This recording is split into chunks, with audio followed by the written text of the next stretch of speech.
Let's be honest, most men drift. We wake up, we scroll, we work, and then we just rinse and repeat. And we know we're softer than we should be. That's why I built the 31-day resilience reset. This is not a devotional. It is a field manual for men ready to stop drifting and start fighting back. So for 31 days, you'll train your spirit, mind, and body with scripture, prayer, and daily challenges that forge real resilience. Go to www.Undaunted.Life/31 days to download this resource for free. That's Undaunted.Life/31 days. Start your reset today.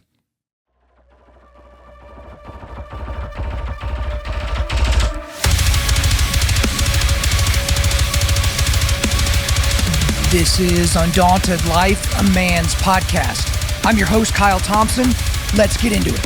Ryan Watson, welcome to the show. Welcome to the house. Welcome to the podcast studio. Thank you so much for having me. Did you ever think in a million years you'd be doing like a bunch of podcasts, that you'd write a book, like do all that kind of stuff? That was like perfectly in your wheelhouse. That was in your 3 to 5 year plan, for sure. wasn't it? Not anything that was on my bingo card. I promise you that. Well, yeah, you've had quite a few experiences, and pull that mic right up to your face there. But like, you've had so many like crazy experiences. But like, I mean, you're an Okie, and that's part of the thing like about your story, and we'll get into your story, and I talked about it a little bit on the show as it was all kind of occurring. Right. But it's like, considering how you grew up, considering kind of what you and your wife were doing, like we're in the same kind of school community and all those different things, like this just was never, none of this was really supposed to happen. And so like, it's kind of one of those things, Ryan, when I tell guys goal setting is fine, but it's just not nearly as good as having standards. Cause I feel like if you do, because like in business, they try to get you to set your 3 to 5 year goals and what are your stretch goals and what are your SMART goals and all that. And I'm like, most guys aren't struggling in life because they suck at goal setting. Like right. It doesn't really have anything to do with that. It has a whole lot more to do with the fact that they have no idea what's about to befall them. And so if all of your stuff is predicated on you being healthy, staying in your same job, never being betrayed by like a business partner or a family member, all your kids are, awesome and perfect, and they don't have any problems or health issues or all that. And then it's like, okay, guys, at some point you got to realize that this is not going to be a perfect, pathway. You just need to take the next right step. You know what I mean? 100%. Yeah.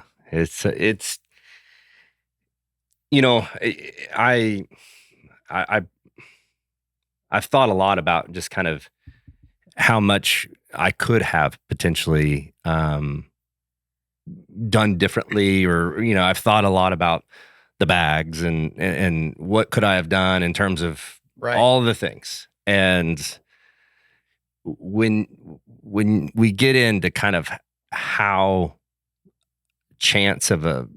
much of a freak chance that this actually was, right? You start to realize like, you cannot plan for everything. Like you think that you can, but I think you're right. I think having just kind of a fabric and a set of standards that you build your life around, and then at what God puts in front of you, then that's going to determine kind of how you respond. So well, and so there's some people that are probably already lost. Are like, what does he mean bags? What do you mean any of that? So we're going to get there. And so what we're going to do, and you wrote this in the book, and we'll get to the book towards the end of the story. Yeah. But really, where the story begins for you is you had a very tight knit group of friends, and like I kind of experienced the same thing where me and my guy friends of a certain group, we all had girlfriends at the same time. We all end up marrying those girlfriends. And then you just you stay friends into your 20s and your 30s, and then going into your 40s and things like that. And then families expand, you have kids, you do kind of group things.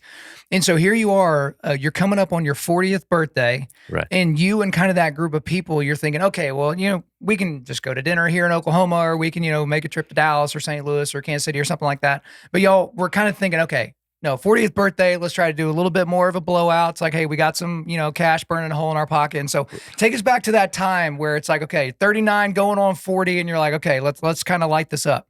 Yeah, I think that we had all kind of been hoping that we would have some big benchmark occasion for our 40th birthday, right? Yeah. Like, a lot of people want to go climb a mountain or check something off their bucket list. For us, it was just about putting ourselves in a situation away from, the responsibilities that we have been blessed with. Right. But just go relive and act as we were, in college when we all met and started, just try to create a couple new memories that we could carry on. But yeah, so we started throwing out ideas of what a dream vacation would look like. Ours differed from the other two couples. We got outvoted, but at the end What of did the you day, want to do? my wife and I love Costa Rica. So something adventurous in Costa Rica. We love whitewater rafting there. I also really wanted to go to Argentina. Mm. I feel like you can kind of do just about anything there. And, And if there was a red stag that needed there's to a be red taken stag. out, maybe you could help with that, the dove hunting, like Yeah. the dove hunting in Argentina is supposed to be insane. I've had buddies go down there and do that. Yeah. So I wanted something that we could go and, put another notch in our belt, so to speak. But they were looking for something a little bit more relaxing, and they just wanted to go be numb on a beach, and not my ideal vacation. But at the end of the day, it was about being with that group of friends and creating new memories. Well, y'all we'll get to the moral of the story here in a little bit, but here's the moral of the story. And this is from a ginger. And I can tell you from my own experience, go where the sun is not available, right? So the beach, there's not a lot of trees that can cover you from the sun. And so sitting there, just being lazy, drinking pina coladas, it's a terrible idea in all circumstances, guys. So let's kind of keep that in mind. But so we need to go to April 7th. This is 2024. Yes. So April 7th, 2024. All right, the decision was made, like as a group, we're going to Turks and Caicos. We're doing kind of the resort life thing. We're doing the beach thing, where we're going to have a good time, no kids. I kind of do that whole thing. And it was 3 couples or 4 couples that were going? There were 3 of us couples. Okay, yeah. So 3 couples total. And so it's April 7th and it's time to go to the airport. And so your lovely bride, Val, I guess, wanted to double back because she was a little concerned about kind of the weight in one of the bags. That's and right. So let's pick it up from there. Yeah. I'm almost all the way out of our driveway. We live on some property, so we have a pretty long driveway. Yeah. And, she stops and kind of turns and looks at me and has that look. And I was like, oh, dang it. Don't say it. Don't say it. And so she said, I think my bag's too heavy. I was like, babe, I think we're fine. Like, if it is, on the chance that it is, I'll pay it. It's not a big deal. We're behind schedule. She batted her eyes at me a few times, and she's way better looking than I am. Yep. So I kind of know my place. So I reluctantly put the car back in drive, pulled up to the house, and she jumped out, ran into the house, reappeared a couple minutes later with a rolling duffel bag. And that was a part of a luggage set that we'd received when we were when we got married. And she pulls it out, throws it in the car. And then next thing you know, we're off to Will Rogers Airport. Once we get to the garage, we pull that bag out. She looks through the bag. So like, it needs to be stated. I know a lot of news organizations and media personalities said that we never checked pockets, and a lot of internet warriors, just burned us time and time again, saying that we were irresponsible. Checked every pocket in the bag. Everything was clear. The bag was empty. We throw some of her belongings into that bag to offset the weight. She then next thing you know, we're off. She ends up carrying that bag through TSA. So she carries it on to the plane with her. So we're, we went through TSA. Nothing was amiss. Nothing was strange or different. Nothing was flagged. It was just business as usual, if you will. And so, completely unbeknownst to us, there was something else, floating around in that bag. Right. So, all right. So before we get into all the stuff about the bag, what was in the bag, all that kind of stuff, how was the vacation? Did y'all have fun? Did y'all eat some good meals? Did you have some good drinks? Yeah, the vacation was good.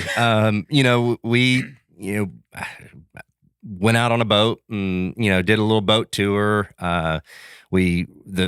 Actually, the thing that was the most fun was we rented these e-foil boards, which was like a surfboard that has a foil, so like a long fin underneath it. The fin goes down into the fin goes down into the water, and it's got a little electric motor on the bottom of it. So you rise up out of the water whenever you're. Okay, those seem super sketchy. Watching people do it. Like, is it as bad as it seems? Because I'm like.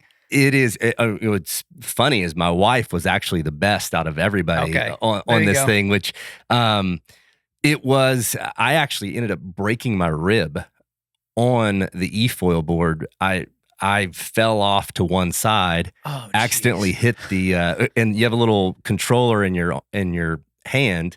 I actually hit the gas pedal as I was Was falling falling. off, and that thing shot up out of the water and hit me in the rib. So it is And super sketchy. oh yeah, Okay, all yeah, right. So yeah. yeah, it's like mega sketchy. Yeah. But you survived that. So yeah, Yeah, it worked out okay. it was one of those things that when you break a rib, you're just a proud owner of a broken rib. So Yeah. it's quit your sulking You just think about it every time you breathe in and breathe out yeah, until exactly. it decides to stop hurting. Yeah. So, but no, I mean, it was a good time. I mean, Yeah.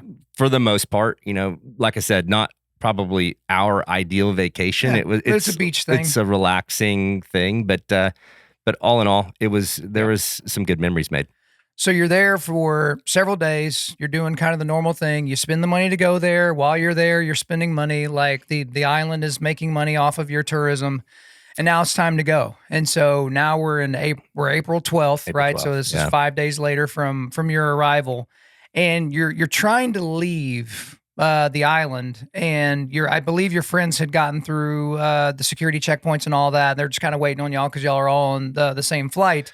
And then y'all are having a little bit of an issue kind of getting through. So let's go there. Yeah, yeah. We had all gotten broken up. There was a delayed flight. When we got, or there was several delayed flights, and so we had paid for this expedited process that basically Cut the line, skirts yeah. you to the front of the security line. The people that did not have this were quite upset. And so next thing you know, it turns into a shoving match and people are moving their bins in front of us. And in order to like just not completely tick off the rest of the crowd, we all kind of just separated Yeah. and got in where it was least confrontational. And so I end up making it through before Valerie does, and I'm sitting in a little duty free shop, just looking through the glass, checking in on her from time to time. And next thing you know, I catch her through the glass of this duty free shop, standing next to the security line. I'm like, what's she doing? And so I walk up to her. Hey, what's going on? She's like, hey, they're going through the duffel bag.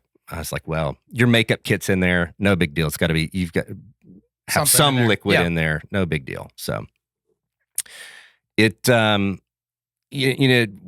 nothing's serious at this point though. Right. Like we're all kind of ribbing each other and we're all joking with Valerie. What are they going to find? Next thing you know, we look over, they start taking all the items out of her bag. They start running the items through individually. Then they start running the empty bag through the scanner, and we're like, golly, they are like looking for something. And oh man, probably 15 minutes goes by. The lady finally brings the empty bag over, and she is searching. She's looking in the bag. She's feeling around in the bag, kind of palpating. And she finds a zipper at the bottom of this bag, which unzips the lining, and she starts pulling on it, and you can hear the bag tear a little bit. And next thing you know, she pulls the lining apart, sticks her hand in between the lining, and there's a padded cushion. And she fishes around for a little bit. Next thing you know, you kind of see her eyes light up. And I thought, uh-oh, what'd she find? And she pulls it out, runs over to the screen, the X-ray screen, and where another security officer is sitting.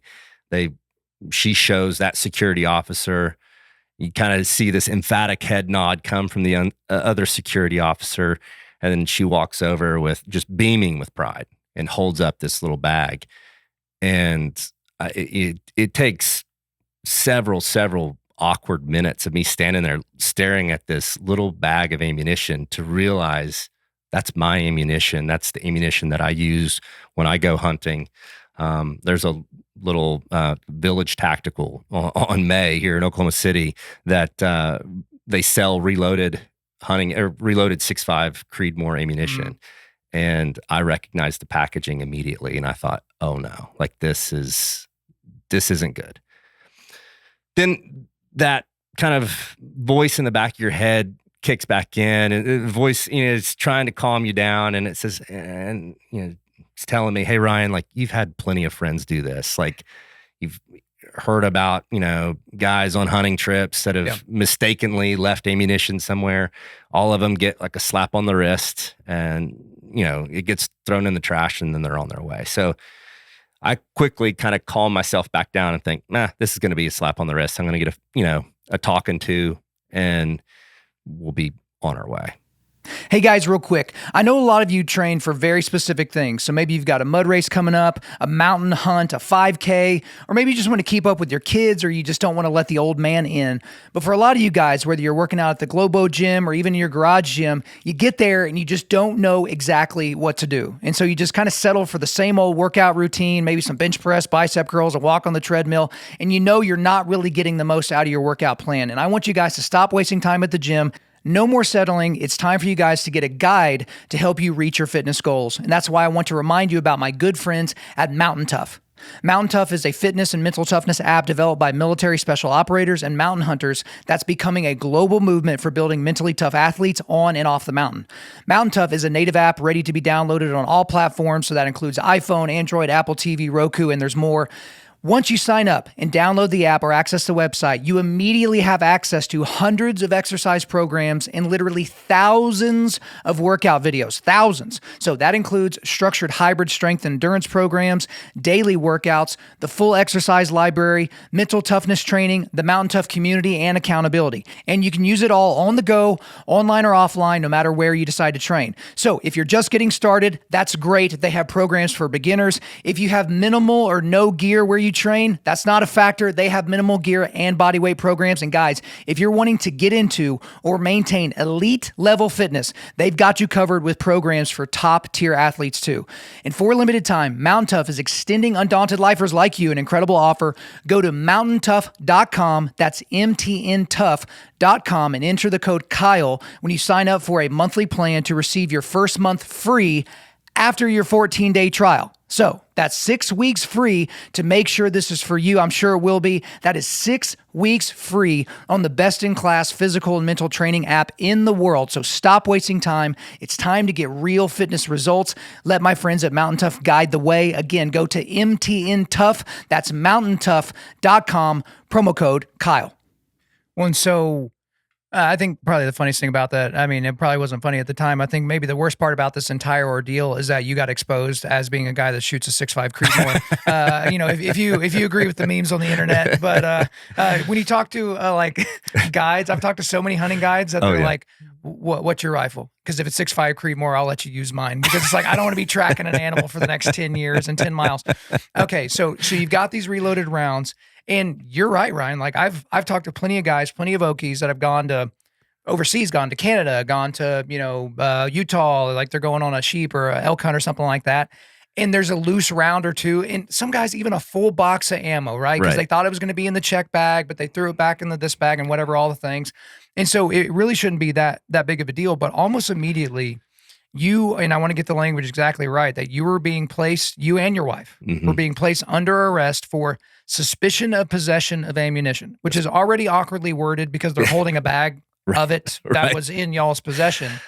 But then, so that has to be kind of like a big, mind, what, and you're just like, well, okay, wait, what? We're being placed under arrest, but then almost immediately, emphatically, and with a lot of joy, you were informed by security that this carries a minimum prison sentence of 12 years, according to the law there in Turks and Caicos.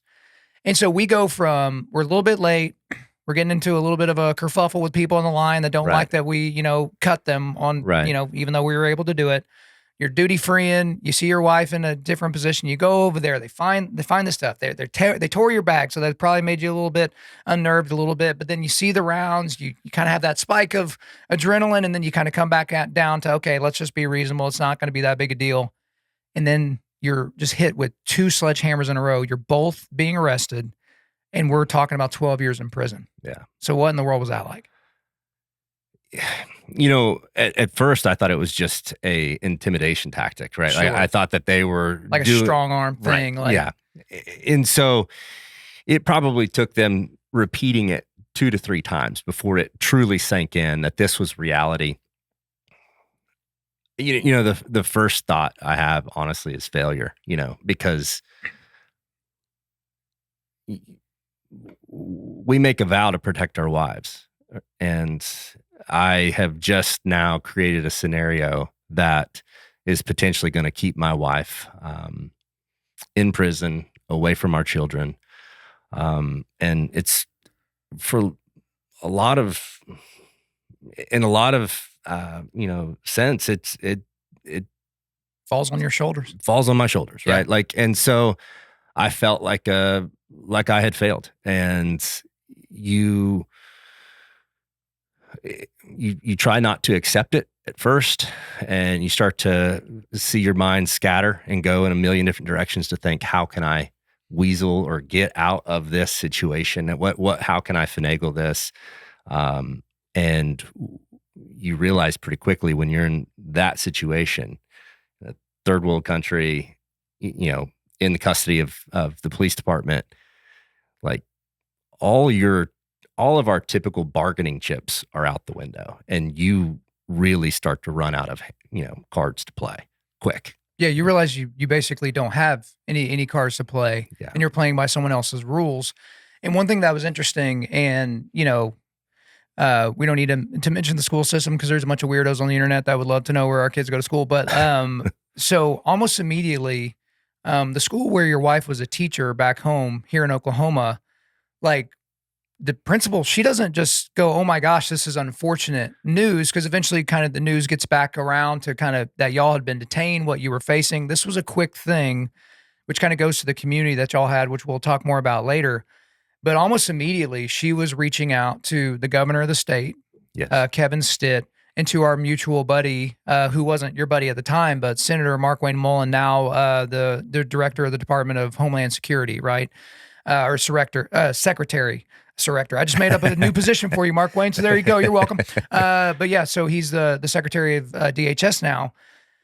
To immediately get them involved, like, hey, we have Oklahoma residents, your constituents, that are in this issue.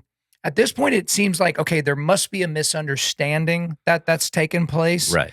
And so just kind of talk about those initial, I guess you could even say few hours, because at some point you had to wave your friends on so they could, make their flight. They Right. assume y'all will be on the next flight out, or maybe that you're going to catch the flight before it leaves. Mm-hmm. And so just talk about so it's the realization is set in. We're not leaving today, Yeah. right? It's April 12th. We're not getting off this island on April 12th. But your kids are with, responsible adults that can take care of them. You think maybe, or at this point, Ryan, are you thinking, hey, we're going to be delayed a day or two? Like, what are you thinking is the scenario? Yeah, I'm thinking that at some point somebody's going to come ask me for money. I'm thinking that this is going to be a shakedown. Yeah. And so, I'm constantly trying to evaluate every conversation to see if there's, a tip of the hand to say, to open the opportunity for me to offer a bribe. Right. And so I'm constantly evaluating that. I'm trying to discern, is this truly a law? Right? Like, is there truly a law that mandates a 12-year prison sentence for the mere possession of ammunition? And, and then in addition to that, you start to run through, okay, who do we know that could potentially even help us in this situation? And to your point, that school became such a springboard of just a network springboard of connections that allowed us. And my wife and I talk a lot about it. Like, we feel like God used that, like, undeniably, like, used us because we were connected to the right people that could potentially make a difference, right? At the time we didn't know, right? These were all just desperate prayers for help, or And so you're getting help from obviously back home, but then pretty quickly you're realizing, like, okay, y'all's bail had been set at $10,000. Yeah. But this wasn't like, okay, so go ahead and wire some money or blah, blah, blah. Like, you had to find a Turks and Caicos local to put up their personal assets Yeah. to cover this bond.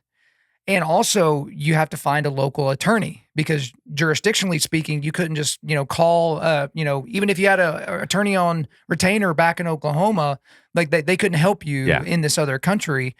And so, guys, just think about if you've ever been on a vacation and you go to a resort and all that, and then now all of a sudden you're put in this predicament where you have to find someone that is willing to put up 5 figures worth of their personal assets, which on an island like this, you're not talking to a lot of people that have that kind of money. Right. And that's the position y'all been put in. You can't use your own assets to get yourself out of the situation. You Right. can't use your own assets to get you in a better position in your situation.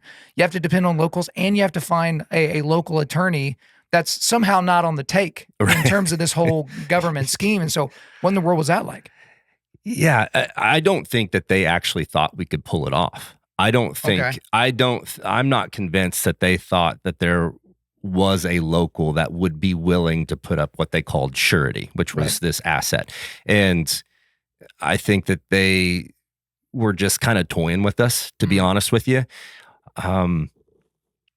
We had our cell phones in that interrogation room. And so we start sending out text messages to the couples that were with us and telling them what our situation was, what's now been required of us in order to just be on what they called a temporary police bail to go to a hotel room so that we could get our affairs in order over the weekend.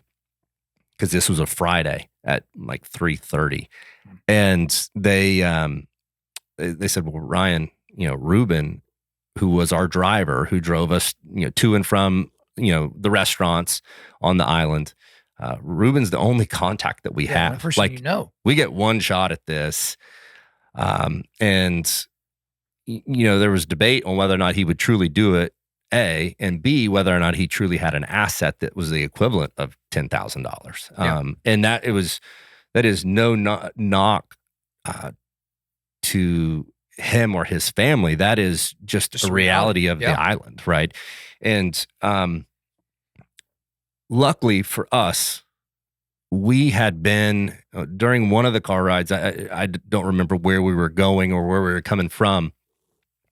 We got to talking to Ruben and sharing a little bit with him about our faith. And then next thing you know, he starts to share with us about his faith and how he considered himself a blackjack minister. And so he would go to the local casino there on the island and, in his own words, minister to the fellow degenerates that were sitting there losing their money.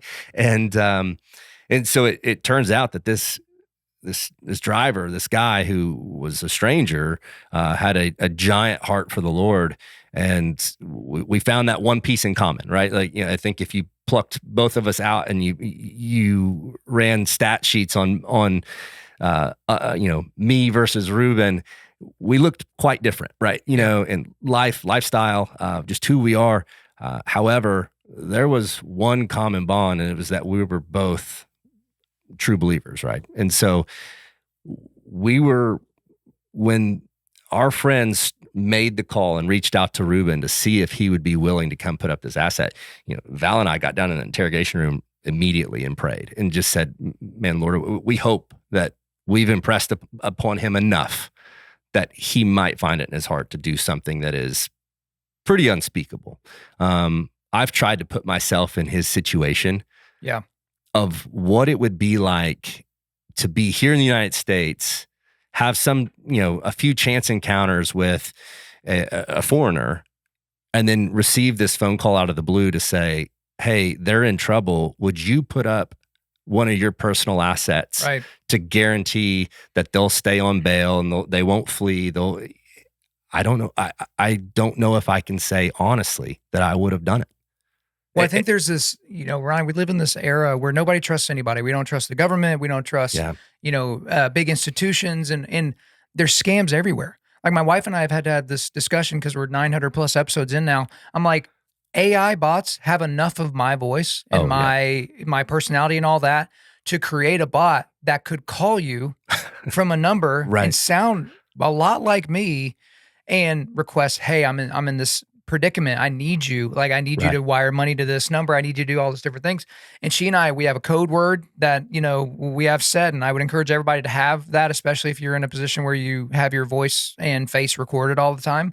And it's like, hey, we have to work that code word into the discussion naturally to know that, hey, you're talking to me and not to my bot. Same thing with my audience. Like, there are That's smart. people, there are probably ads out there using my voice and likeness for, companies that I would never support and never be a part of.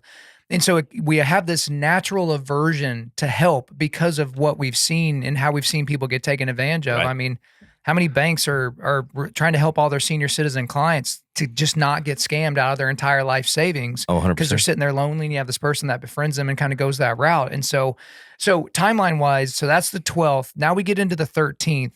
So when you reached out to Ruben, first of all, like how did that go? Where did that conversation lead? And then we'll get into the 13th. Yeah, he dropped everything immediately. He had passengers in his car whenever he got the phone call. He dropped them off at their destination and immediately headed to. It wasn't truly a police station. It was a police kind of substation, I guess, if you will. There wasn't like a jail there. There was just a bunch of interrogation rooms, and they surrounded a center. It just looked like an office building, and the center was just a bunch of cubicles and desks. And anyways, he drove there immediately, and next thing you know, I mean, we hear his just kind of infectious like cackle of a laugh, and it's distinctly Ruben, and we hear it coming down the hallway, and it was like our first sign of God being like, "I got you in this," right? Like it was like that first. Okay, we finally have some bit of hope or some bit of lifeline in this situation, which we had just been cut from all lifelines. Well, and as guys are going to realize, if they read the book, which guys, the book Turks and Chaos is in the show notes, you can go and check it out. But also, even throughout this conversation, the ebbs and flows of hope and, optimism and just the absolute doldrums and the worst of the worst feelings happens because now that's all happening on the 12th. Now we get to the 13th and y'all learn about a guy named Michael Grimm. Yes. And not almost immediately, but in a very short order, you and your wife both come to the realization that this whole scenario probably does not end without y'all going to prison, both of you. Yes. And so again, because we're weaving in a bunch of different dates and things like that. And then on the 14th, we've got, Dale, the local that's willing to put up the assets. And so let's go over those next couple of days where, okay, Ruben's there, but then you hear about Michael Grimm. You realize his predicament and how it's directly tied to your predicament and how it just doesn't look good. But then we're working our way towards getting those assets in place so that we could even be out, so that we can even coordinate a response to this. Let's just pick it up from there. Yeah. That Michael Grimm phone call, as much as it was, as much of it as, I'm sorry,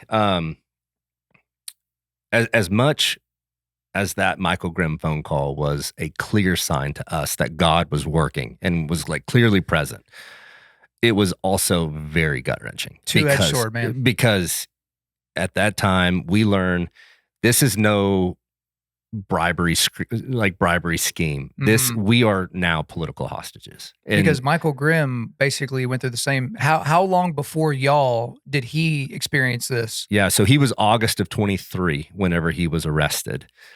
He ended up serving a 6-month prison sentence. He had been home, I believe, 2.5 weeks from his prison sentence. And how did y'all get connected with him? This is crazy circumstances. Yeah. So my father-in-law, who lives in Fort Worth, had sent out a prayer request to our family in Fort Worth, explaining the situation and asking for prayer.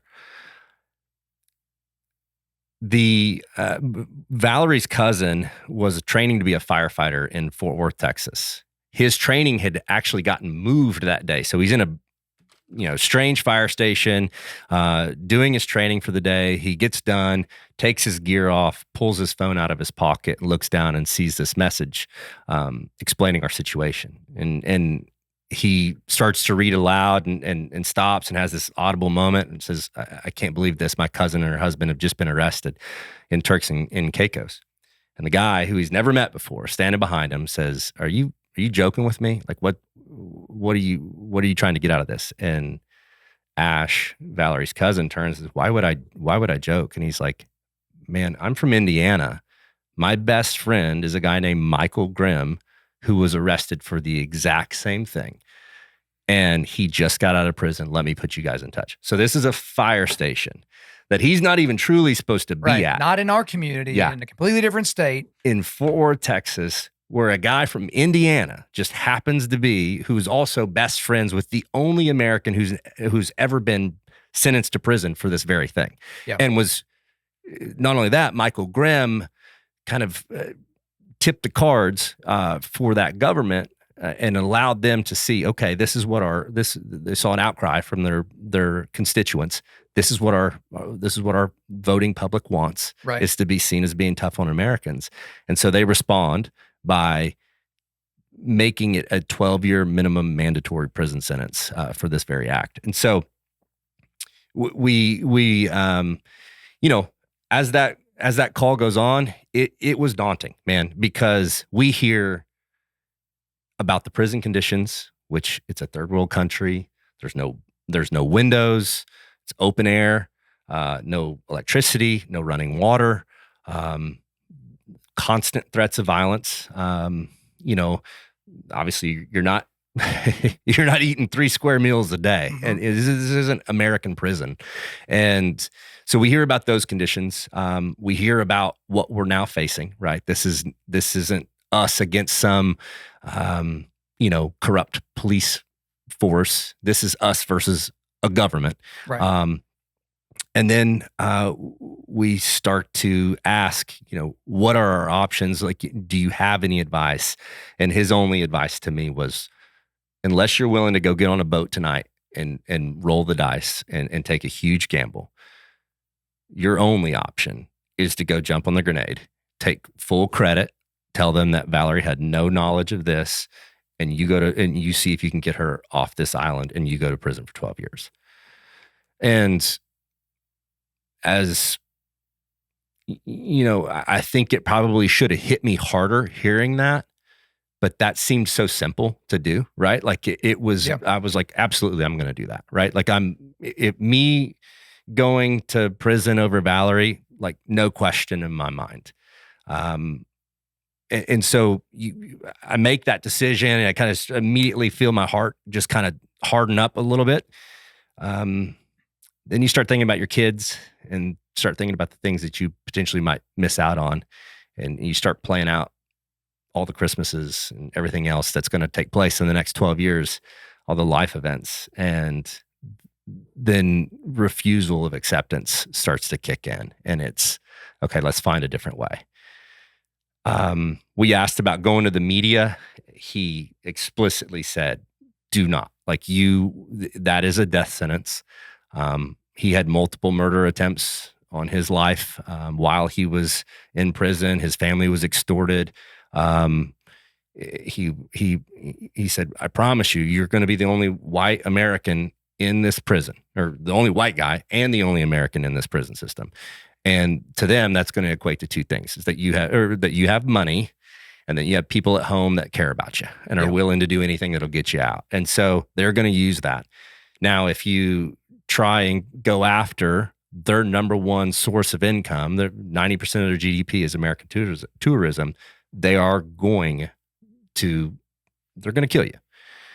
And so, as much as like that threat was ringing in my ears, I just felt like we had this little like tug, this little pull from God. And about that time, Val's phone dings, and it was this girl who married a guy I grew up with in Shawnee, Oklahoma.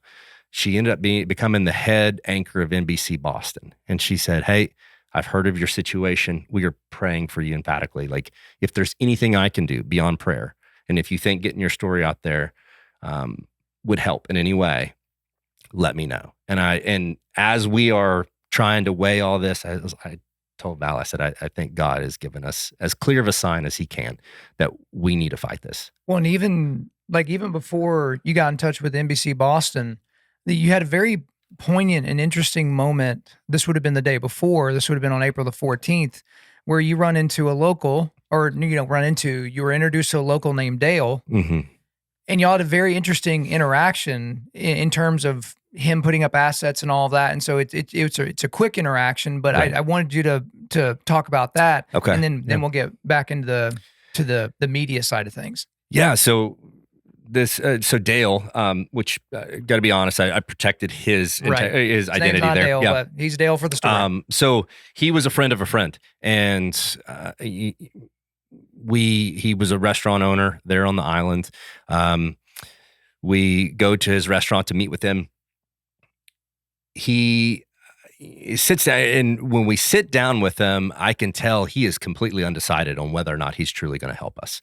And so we thank him, over and over again for, even considering sitting down with us. But I can't yet, because of his demeanor, I can't yet determine why did this guy even agree to sit down with us? Because he looked a little upset about even taking the meeting. And so as the conversation plays out, he ends up sharing with us that he himself had been basically in a bar fight on the island. Turns out that the people that he'd been in a bar fight with were off-duty police officers. They had ganged up on him. He reaches in his waistband to pull out a knife to, back the threat off. And as he does so, they all draw weapons. They end up arresting him. Off-duty police officers arresting this guy, and he ends up getting charged with impersonation of a firearm. And he says this, and I'm like, is that even a real charge? Like, this is like, how is this? So he ends up fighting this legal battle over, quote unquote, impersonating a firearm. And their statement was the way in which he drew his knife was resembled as if he was drawing a firearm. And so, crazy story, but we start to understand that we've got this in common. And, we kind of just plead with them that we are good people, that we have nothing, that we're not going to run. I'm not willing to put his businesses at jeopardy, because he's going to have to put up the title to his restaurant, because they had set my bail that was unobtainable for Ruben at that point, and so we needed a larger asset, and that was going to be one of his restaurants. And he ends up agreeing to put up the bail put up the title to his restaurant for our bail. Just, an astonishing story. Again, guys, put yourself in Dale's shoes. Yeah. And what would it have to take? What movement of God in your heart would it have to take for you to do something seemingly so stupid, right? And so like disconnected from reality. And so that's on April 14th. Now we get to April 15th. Like, you've been connected with NBC Boston anchor named Melody Mendez. This is after y'all had kind of gotten some hints that the United States Embassy assigned to that island was not going to be very helpful. We'll get more into that a little bit later. Your mom is on the island at this point. She's helping. You get connected with Melody Mendez, and she realizes, okay, this is kind of outside of her scope of what she does as an anchor or as a journalist, but there's an investigative reporter named Leslie Gatos who would be the more appropriate person to connect you with. But at some point, and this is before, this is a couple of days before you even connect with Leslie Gatos to do an interview, you and your wife, Valerie, have to come to this realization like, hey, are we willing to go to war, economically speaking, with the island of Turks and Caicos? Are we willing to go against what Michael Grimm has said in terms of, hey, this is a death sentence for the both of you. This is suicide. You can't bring the media into this. And so, but you get introduced to an anchor. The anchor wants to get you with an investigative journalist. But at any point, y'all can pull the plug on the entire thing and say, you know what? Actually, we don't want to go this route. But y'all came to the decision basically like, no, we're going to war, and we're going to, like, if we're going out on our backs. And, that kind, or they're going to have to put us on our backs would be a better way of saying it. How do you even come to that decision? Because again, you're facing plenty of headwinds even going that route, even though a lot of people be like, hey, if you have media contacts, use them. Maybe they can help. But Michael Grimm's like, no, you can't do it. So how do you even come to that decision? Man, I think at the end of the day, I need, maybe, I guess, potentially growing up, fighting and willing to take adversity head on. I just wasn't willing to forego the next 12 years or potentially the rest of my life without seeing my children. Yeah. And to me, if there was meat on the bone, I was going after it. And it was one of those things. Now, the hard part is how do I not drag my wife into this fight that I'm willing to take on? Right. And I had researched what an embargo was. I wasn't privy to any of this information. And so I had shared with Valerie and Brian Hagert's, a gentleman from Pennsylvania that was caught in the same situation. I shared with them both, hey, I think that if we embargo this story, that we can go ahead and pre-record these interviews before I end up behind bars. And if we were able to get Valerie off this island, once she's on a plane, she can lift the embargo. That gets her off the island and out of harm's way if this does go sideways. And so we end up with this plan that we are going to pre-record interviews but embargo the story. And that was the only protection at that point that I could truly provide Valerie. And that was, at that point, it became pretty clear what I needed to do. The only decision you could make. Only decision I could make. Well, because even what you said earlier, Ryan, about the decision to be like, hey, 12 years in prison, but your wife gets to go home to your babies. I don't think any of the guys in this 95% male audience would like quibble with that. If you're going to love your wife as Christ loved the church, that is a sacrificial kind of love. That's exactly what this scenario is, to where it's just like, 12 years in prison, just standing alone by itself is incredibly daunting. But it's like, given the circumstances, it's like, well, this is the only clear directive. And so you make this decision, you're going to talk to the media. And when you embargo stuff, guys, basically the journalists are not going to go outside of this so that they can break this story, because it could break the entirety of what they're even covering, right? It could break the legalities of what they're doing. But you find out a day later, this is April 16th, that there's a man named Brian, which is another man on the island of Turks and Caicos. He's there at that exact moment, and he's just a little bit farther ahead in this exact same process as you. So you've been connected with Michael Grimm. He's already gone through his process. His process caused them to change their standards on the island.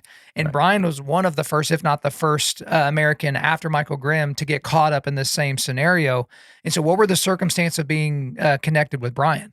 Yeah, when I told Michael, hey, I'm going to the media, this is what we've decided upon. He told me, hey, pump the brakes. You're not just making this decision for yourself. You're actually going to start affecting somebody else's life. There's a guy named Brian Hagerich. To your point, he was a little bit ahead of me in the legal process of, which basically was just a slow march to prison, is all this legal process was at this point. And so he says, you're going to have to talk with Brian before any of this goes out. So he puts me in touch with Brian. I call Ruben. Ruben took me to go pick up Brian. Brian was actually living in a very, very rough part of the island. The island is extremely expensive, especially when you're talking about 70 to 100 days on this place. And so he had, in order to save money, he'd moved to what they called the 5 Key area of this island. And if you pull up the newspaper, which highest murder rate in all of the Caribbean, most of those murders took place over in 5 Key. And so Brian was in a rough part of town. I'll never forget, we're driving in the car. Ruben looks at me and he's like, you have friends in 5 Key? And I was like, it's a family friend. And at the time I couldn't even let Ruben know that we were, conspiring to go to the media. And I said, it's a family friend. He's here for work. I guess his company was just looking to save money for long-term housing. And so next thing you know, Brian comes out. I immediately recognized Brian, which is crazy because the day before we had been required to check back into a police station. And as we're standing in this line amongst all these locals that are paying cash to report their their traffic accidents, and you're literally watching all this like corruption unfold in front of you. I see this 6'5" pale white guy walk through, and I'm like, I think that's him. Like however, there was no coverage of his arrest whatsoever to be found, right? Like no public record of it. So it was all based upon assumption. And I was like, man, I think that's him. Val was, she was not in a good place to play like what if games, or wouldn't that be funny if, or should we go talk to him? She just wanted to keep her head down and get everything over with. And so anyways, whenever he walks out of this apartment that we go to pick him up from, I'm like, that was you at the jail yesterday. And he was like, man, I thought that was you guys as well. So I tell him quickly, like, hey, like no mention of this in front of Ruben. No, like, don't mention that you are an American that's been arrested for this. Like he thinks that you're an old family friend. We bring him over to the house that we were renting. It was a little VRBO. And I cook him dinner. After dinner's over, you can tell like he's just waiting for us to say pitching him on something. You can tell whenever I'm in sales and everybody's like anticipating what's the catch, what's the sell. Right. And, once we finish, we sit down and we say, hey, look, we've decided that we want to go to the media. And his immediate response was no, man. Like I've been told this is a death sentence. I'm not willing to do that. He had a number of conversations up to that point in terms of what it would look like to flee the island. None of those really seemed to have any legitimacy to them. And so and I was willing to talk about every angle with them, because at that time, Michael was right. That was a decision that was going to impact all three of us, not just me, not just Valerie, and not just Brian. Like any decision that we were going to make from that point forward was 100% going to affect all three of us. And so I needed to hear him out, and I asked that he hear us out about this media piece. And, I've been in sales my entire career, thought I was a pretty handy salesman. I couldn't get it done, to be honest with you. I couldn't convince him to do it. Yeah. And it was Valerie who ended up doing it. And she said, Brian, I want you to take a minute, and I want you to think right now, with the world that we live in, are two like middle class white guys from kind of middle America, are they going to draw more sympathy than a school teacher? So who is a mom, who, is, who's going to garner more attention? And he stopped and he thought about it, and she was right, man. Like, unfortunately, we weren't that big of a headline, right? If you involved her, we knew that beautiful young elementary school teacher, beautiful kids, beautiful family. Like, it is a completely different scenario. Right. And so that's whenever he started to consider it as an option. That's when we explained the embargo piece, and that, hey, we can tell this story while she's still here on the island. She'll release it as soon as she gets on a plane. And he finally, it was probably 2 a.m. when he agrees to go forward with this plan. And, but yeah. Well, the plan's really set in motion before that. You do this and kind of get some confirmation on the plan. And then the next day y'all actually do a sit down interview, digitally with Leslie Gatos. And I want to read a very interesting quote from the book. And so here's the quote, because this is the moment y'all realize, okay, we can trust her. Because at this point, you don't know if you can trust Ruben. You certainly can't trust any locals. You just don't really know your predicament that you're in. But you say this: I glance at the screen and notice that Leslie is also crying. Tears stream down her face as she listens to Valerie.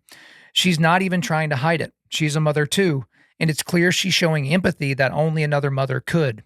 Any skepticism I had about speaking with Leslie immediately fades. I know from that moment that she's in our corner. This isn't just a story to her. These are real lives, real children waiting for their parents. And, a few days after this, on the 21st of April, y'all do an interview with Chris Van Cleve of CBS News. Mm-hmm. So we're going from local, regional, NBC Boston. Now we're going to the national news. And so this is starting to grow. But even going back to a comment on April the 20th, you and Valerie are on the island. You don't know if you're going to get out, but you need to connect with your kids. Kids need to see mommy and daddy. You're trying to protect them while at the same time, y'all have a natural aversion to lying as Christians. Right. Yeah. But it's like, how much can you express and reveal to a child that they would actually understand why mommy and daddy aren't there at this moment? Obviously you and your wife, Valerie, your faith in Jesus is incredibly important. But even just go back to those days, the 19th, the 20th, the 21st. Yeah, you're doing the media thing. You're doing all the things that you can do to adjust, control, and get out the narrative at the appropriate time. But also, you're trying to protect the hearts of your children. Yeah. Yeah. It was extremely challenging, because all the fear, all the doubt that we felt had to completely disappear, and we had to put on a face anytime that we spoke to our kids. We had to tell them. We ended up telling them that there was just a storm that was keeping us on the island, and so we would. It was a storm. It was a proverbial Yeah. storm, right? So we had to keep up this lie so that it was not going to scare them, but it was tormenting to lie to your children, for them to ask for potential dates of when you might come home and what, what's the news report showing? Like when is the storm going to pass? And Valerie she's not wired to lie, bless her heart. I mean, and not that I'm wired to lie, but it just, I think that, in a survival instinct, people are willing to do or capable of doing some things.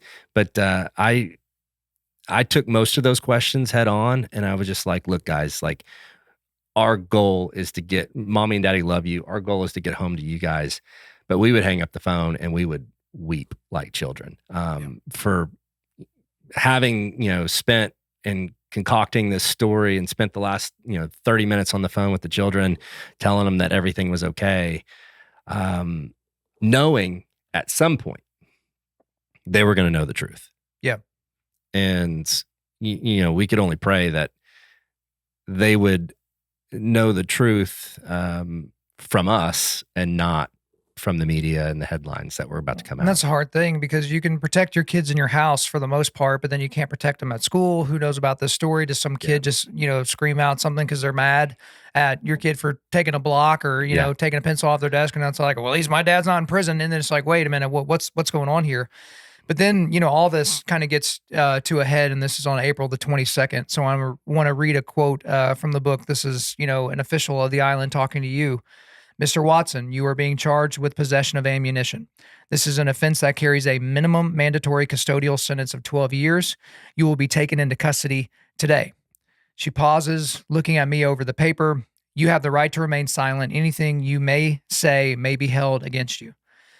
So at this point, the decision had already been made to maintain that the bag was yours and yours alone, that it may have had some of Valerie's things in it, but it was not her bag, that it was your bag. And you are put in shackles and you are removed from that facility, and then you are marched into a prison cell. But then you are informed, this is, part of the goal, but you are informed that Valerie is going to be able to be allowed to return to Oklahoma. Yeah. And that, in a macabre way, this is your plan going into force. You had done what was necessary to get Valerie off that island, back to Oklahoma and back to your children. But now there's the reality of you being marched to your cell in a third world country, as you've already kind of explained the conditions. But what you didn't say earlier, I mean, you have previous people that had used that cell that would use their own fecal matter to write messages, to tag. This is not a sanitary environment. And so there, you can only imagine what the floors would be like, the bedding situation, really just you're living in human refuse at that point. I mean, you were allowed to have your Bible with you in your jail cell, but then, when the prison doors are closed and things are locked down, I mean, this is not a well-lit area. There were times when the prison guards even saw you trying to use a little bit of light from down the hallway to read your Bible, and then just to spite you, they would slam the door. I'm kind of getting ahead of myself a little bit. We kind of need to go back to the realization that kind of what you feared but were expecting was that you were going to be charged with this and you were going to be put in prison, but now you're in chains, you're in Yeah. shackles, and you're heading off to a prison cell. Yeah, this probably should have been the lowest point, but I can't tell you like how much of a weight was lifted off of my heart knowing that Valerie was going home. And I felt like I was at least able to do this as a husband and a father, right? As and so that failure that I initially had felt, right?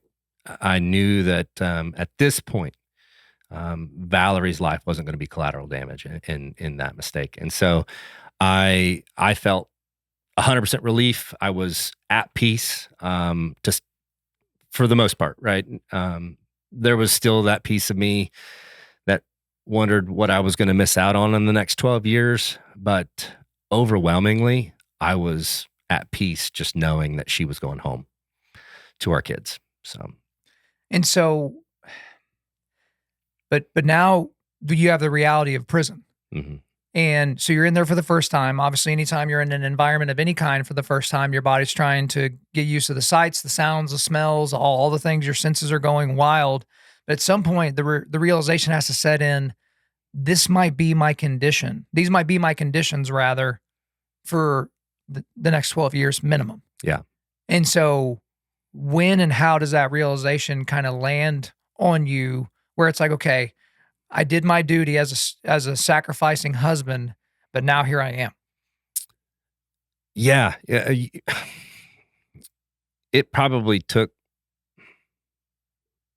you know, waking up for the first time, not that I got much sleep, but if I would doze off, if and when I did doze off, opening your eyes and realizing you fell asleep and now you've woken up in that Yeah, you're not in a situation. resort, you're not at home. Yep. That's when it becomes reality. Is this you close your eyes and when you open them again, the situation hasn't changed; it's remained the same, and it was the constantly being called prisoner Watson as opposed to just Watson or my name, right? Yeah. Like, and being treated like a prisoner, being treated like somebody that had done something egregiously wrong was something that I was just going to have to, it was pointless to try and defend myself or my honor or my character. I was prescribed I was prescribed a title and, of prisoner. And that was all that mattered at that point. And so, yeah, it's one of those things where you start to realize that your time is insignificant. And now it's just a matter of survival. And it's okay, what do I got to do to survive this day? And how can I not just be tick marking days off of, scratches on the wall, right? It's how do I further myself in this situation? And for me, it was reading the Bible as much as I could, right? And and doing push-ups on a fecal ridden floor till I could, till I'd fall on my face. And it was, if nothing else, I'm going to come out of this situation more well versed in the Bible, and I'm going to look like something you'd see out of the movies. Yeah. But yeah, so that was just kind of my slow acceptance of this is my situation, and I've got to make the most of it. Yeah. And I think most people, it's like in any set of circumstances, you get busy living or you get busy dying. Yeah. And at some point, if you tap out on life, you're basically staring down the Grim Reaper pretty quickly. Now you do get bailed from prison. You immediately start your media blitz. And as I mentioned earlier, and we kind of skip around on the timeline just a little bit, you at some point have to decide that you're not only going to go to war in the economic and media sphere against the island Turks and Caicos, you're actually going to go to war with the Biden U.S. State Department. Yeah. Because you realize that the United States Embassy under the Biden administration is doing y'all no favors and intends to do, I say y'all, you and Brian, no favors like whatsoever. And this kind of crescendos with a meeting that y'all had with someone named Karen. It's like, okay, this is almost two on the nose that represents the United States Embassy. This person is supposed to be the tip of the spear as it pertains to caring for Americans in other countries. Right. It's kind of the whole point of having a United States Embassy located anywhere in the world to begin with. Right. So at what point, I mean, because you had to be hopeful, like, oh, the embassy, like somebody's looking out for us. Like, you know, we're going to do what we can on the media side and we're going to do what we can with the governor and the senator and all that. But hey, the United States government, the embassy's got to have our backs, right? Yeah. Yeah. You know, that was, we started to realize pretty quickly after Michael Grimm had shared with us an email that was sent to his mother, who had sent this desperate plea. There's no contact with on the inside. You get 2 5-minute phone calls a month once you're in prison. And so his mother is in desperation, trying to make sure, one, that he's alive. She had sent some care packages and wanted to see that he had received his medication and so on and so forth. And she had received an email, a response from a lady named Usha Pitts, who was at the time the acting charge d'affaires, which is like basically an interim ambassador of that embassy. And Usha basically, for lack of a better word, I'm paraphrasing now, says, "This is not my problem," and kick rocks. Like, get lost, stop emailing me immediately. And I mean, the tone of the email says it all, right? And it was clear to us that we had no ally from the embassy in this. And it was hard to really help other people. Even Markwayne, I think, was reluctant to want to believe that the embassy was potentially acting acting against us in some way and pushing against us. They were, this Karen lady makes it very, very clear that she's not happy with us for having gone to the media. She tells us that we just needed to jump on a boat and get the heck out of her life and make her life easier, that we needed to shut up and maybe read a typical bureaucrat, right? Read Doesn't want to be bothered. Read the comment section. And it was very clear when she told me to read the comment section that she sided with all the young left-wing kids that are sitting in their mom's basement that said I deserved the death penalty for even owning a gun. And she said it with a smile on her face that basically told me everything I needed to know about where she stood and how she thought of me. And here's the thing. It's one thing to make a fair critique, because even while this was going on, I said, as unfortunate as this is, it is his bag. It is his ammunition. Like, he's not saying it wasn't. He's not saying that, it was put there by some nefarious, nameless force, like maybe the Jews put it in there or something like that. He's not saying any of that. But at the same time, even if it's a whoopsies or you were just an ignorant fool, you're still an American citizen on foreign soil that is being railroaded, and you should have advocates, right? You should have people that are advocating for your release. And here's the thing, also at the same time advocating for a punishment that is even relative to the crime. Right. And so it's like, no one would be like, hey, he should get off scot-free, whatever. It's like, yeah, you know what? He should probably pay a fine. Maybe he 100%. Has to write an I'm sorry email that is going to be read into the whatever congressional record of Turks and Caicos. Right. But at the end of the day, 12 years in prison is absolute nonsense. And so you realize the embassy is not going to be of any help. The Biden administration as a whole is not going to be of any help. But on April the 24th, you actually have your first connection with Senator Markwayne Mullin. Mm-hmm. You kind of realize that you guys just have generally a lot in common. You kind of speak each other's language.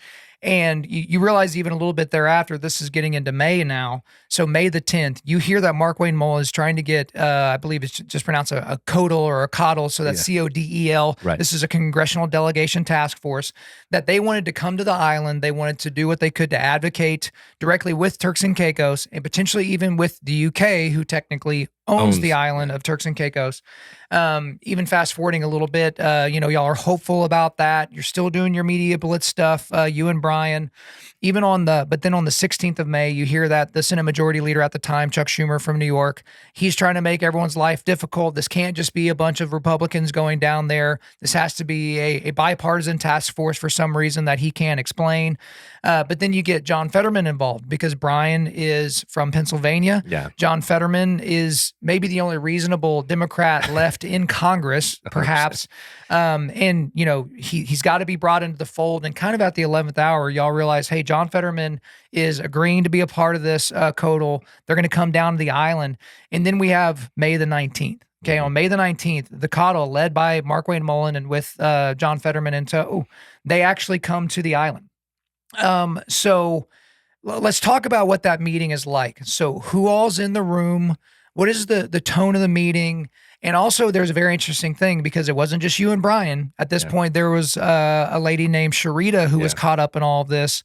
And it was almost as if no one's happy about being there. They want to get to a solution, but then there was still some reluctance until they were informed about the conditions that Sharita was in while on the island. So let's talk about the codal and everything therein. Yeah, man. I mean, watching that plane, which it's crazy how much of this story just continues to circle back upon itself because the restaurant that was put up as surety for my bail happens to overlook the airport. So we go to the restaurant and we sit on the patio and we watch this military airplane, giant U.S.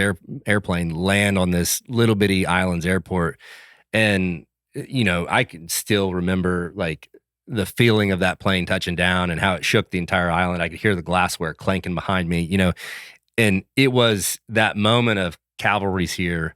Yeah. I'm going home. That's right. And so, you know, you're immediately in this entire time, right? I mean, the entire 70 days, I've got these highs of highs, and then immediately the rug gets pulled out from anything, and I hit and crash and get the lowest of lows, right?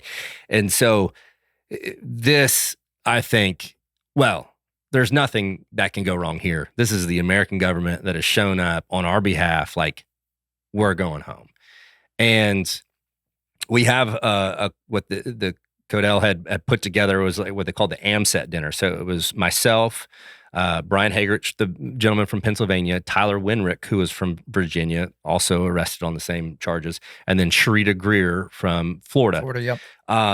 So they have an AMSET dinner so that they can better understand like who we are, what the circumstances have been, and kind of what we're up against. So when they go meet with the government the following day, they can have all their story together. And yeah, I mean, as we go throughout that dinner and each one of us stands up and gives our account of what we'd experienced up until that point, it was lie after lie that the U.S. Embassy kept getting caught in. And the one that really tipped the scales was Sharita Greer ended up being handcuffed to a chair. And she's how old? Like she's in her close to 50. Yeah, she's an African-American grandmother out of Florida that, you know, and was handcuffed to a chair for 4 days. Mind you, she has a bad history of blood clots, so DVTs. And sitting is like the worst case scenario for somebody with lower extremity blood clots. Especially whenever you have something constricting your distal extremity, right? Yep. So she's handcuffed by her ankle to a chair. My mother, you know, we through local contacts that we had made and people that were paid off, we kind of found out where she was when we went and found her. And my mother came out and was in tears about her condition. And so she immediately starts sending emails to the embassy saying there needs to be intervention. One, there is inhumane conditions that are being done. Right. And two, which is another huge responsibility of the embassy, is she was withheld medication. And that's at least one thing they could have done. And so she was handcuffed to that chair and she remained handcuffed to the chair. The embassy did not respond. We finally got her released 4 days later. So she ended up staying handcuffed to that chair for 4 days without any response or intervention from the embassy. And when she got up and shared that piece of her testimony, and they saw her trembling, recounting that those 4 days, the room shifted, right? Like everybody realized how serious this has just gotten.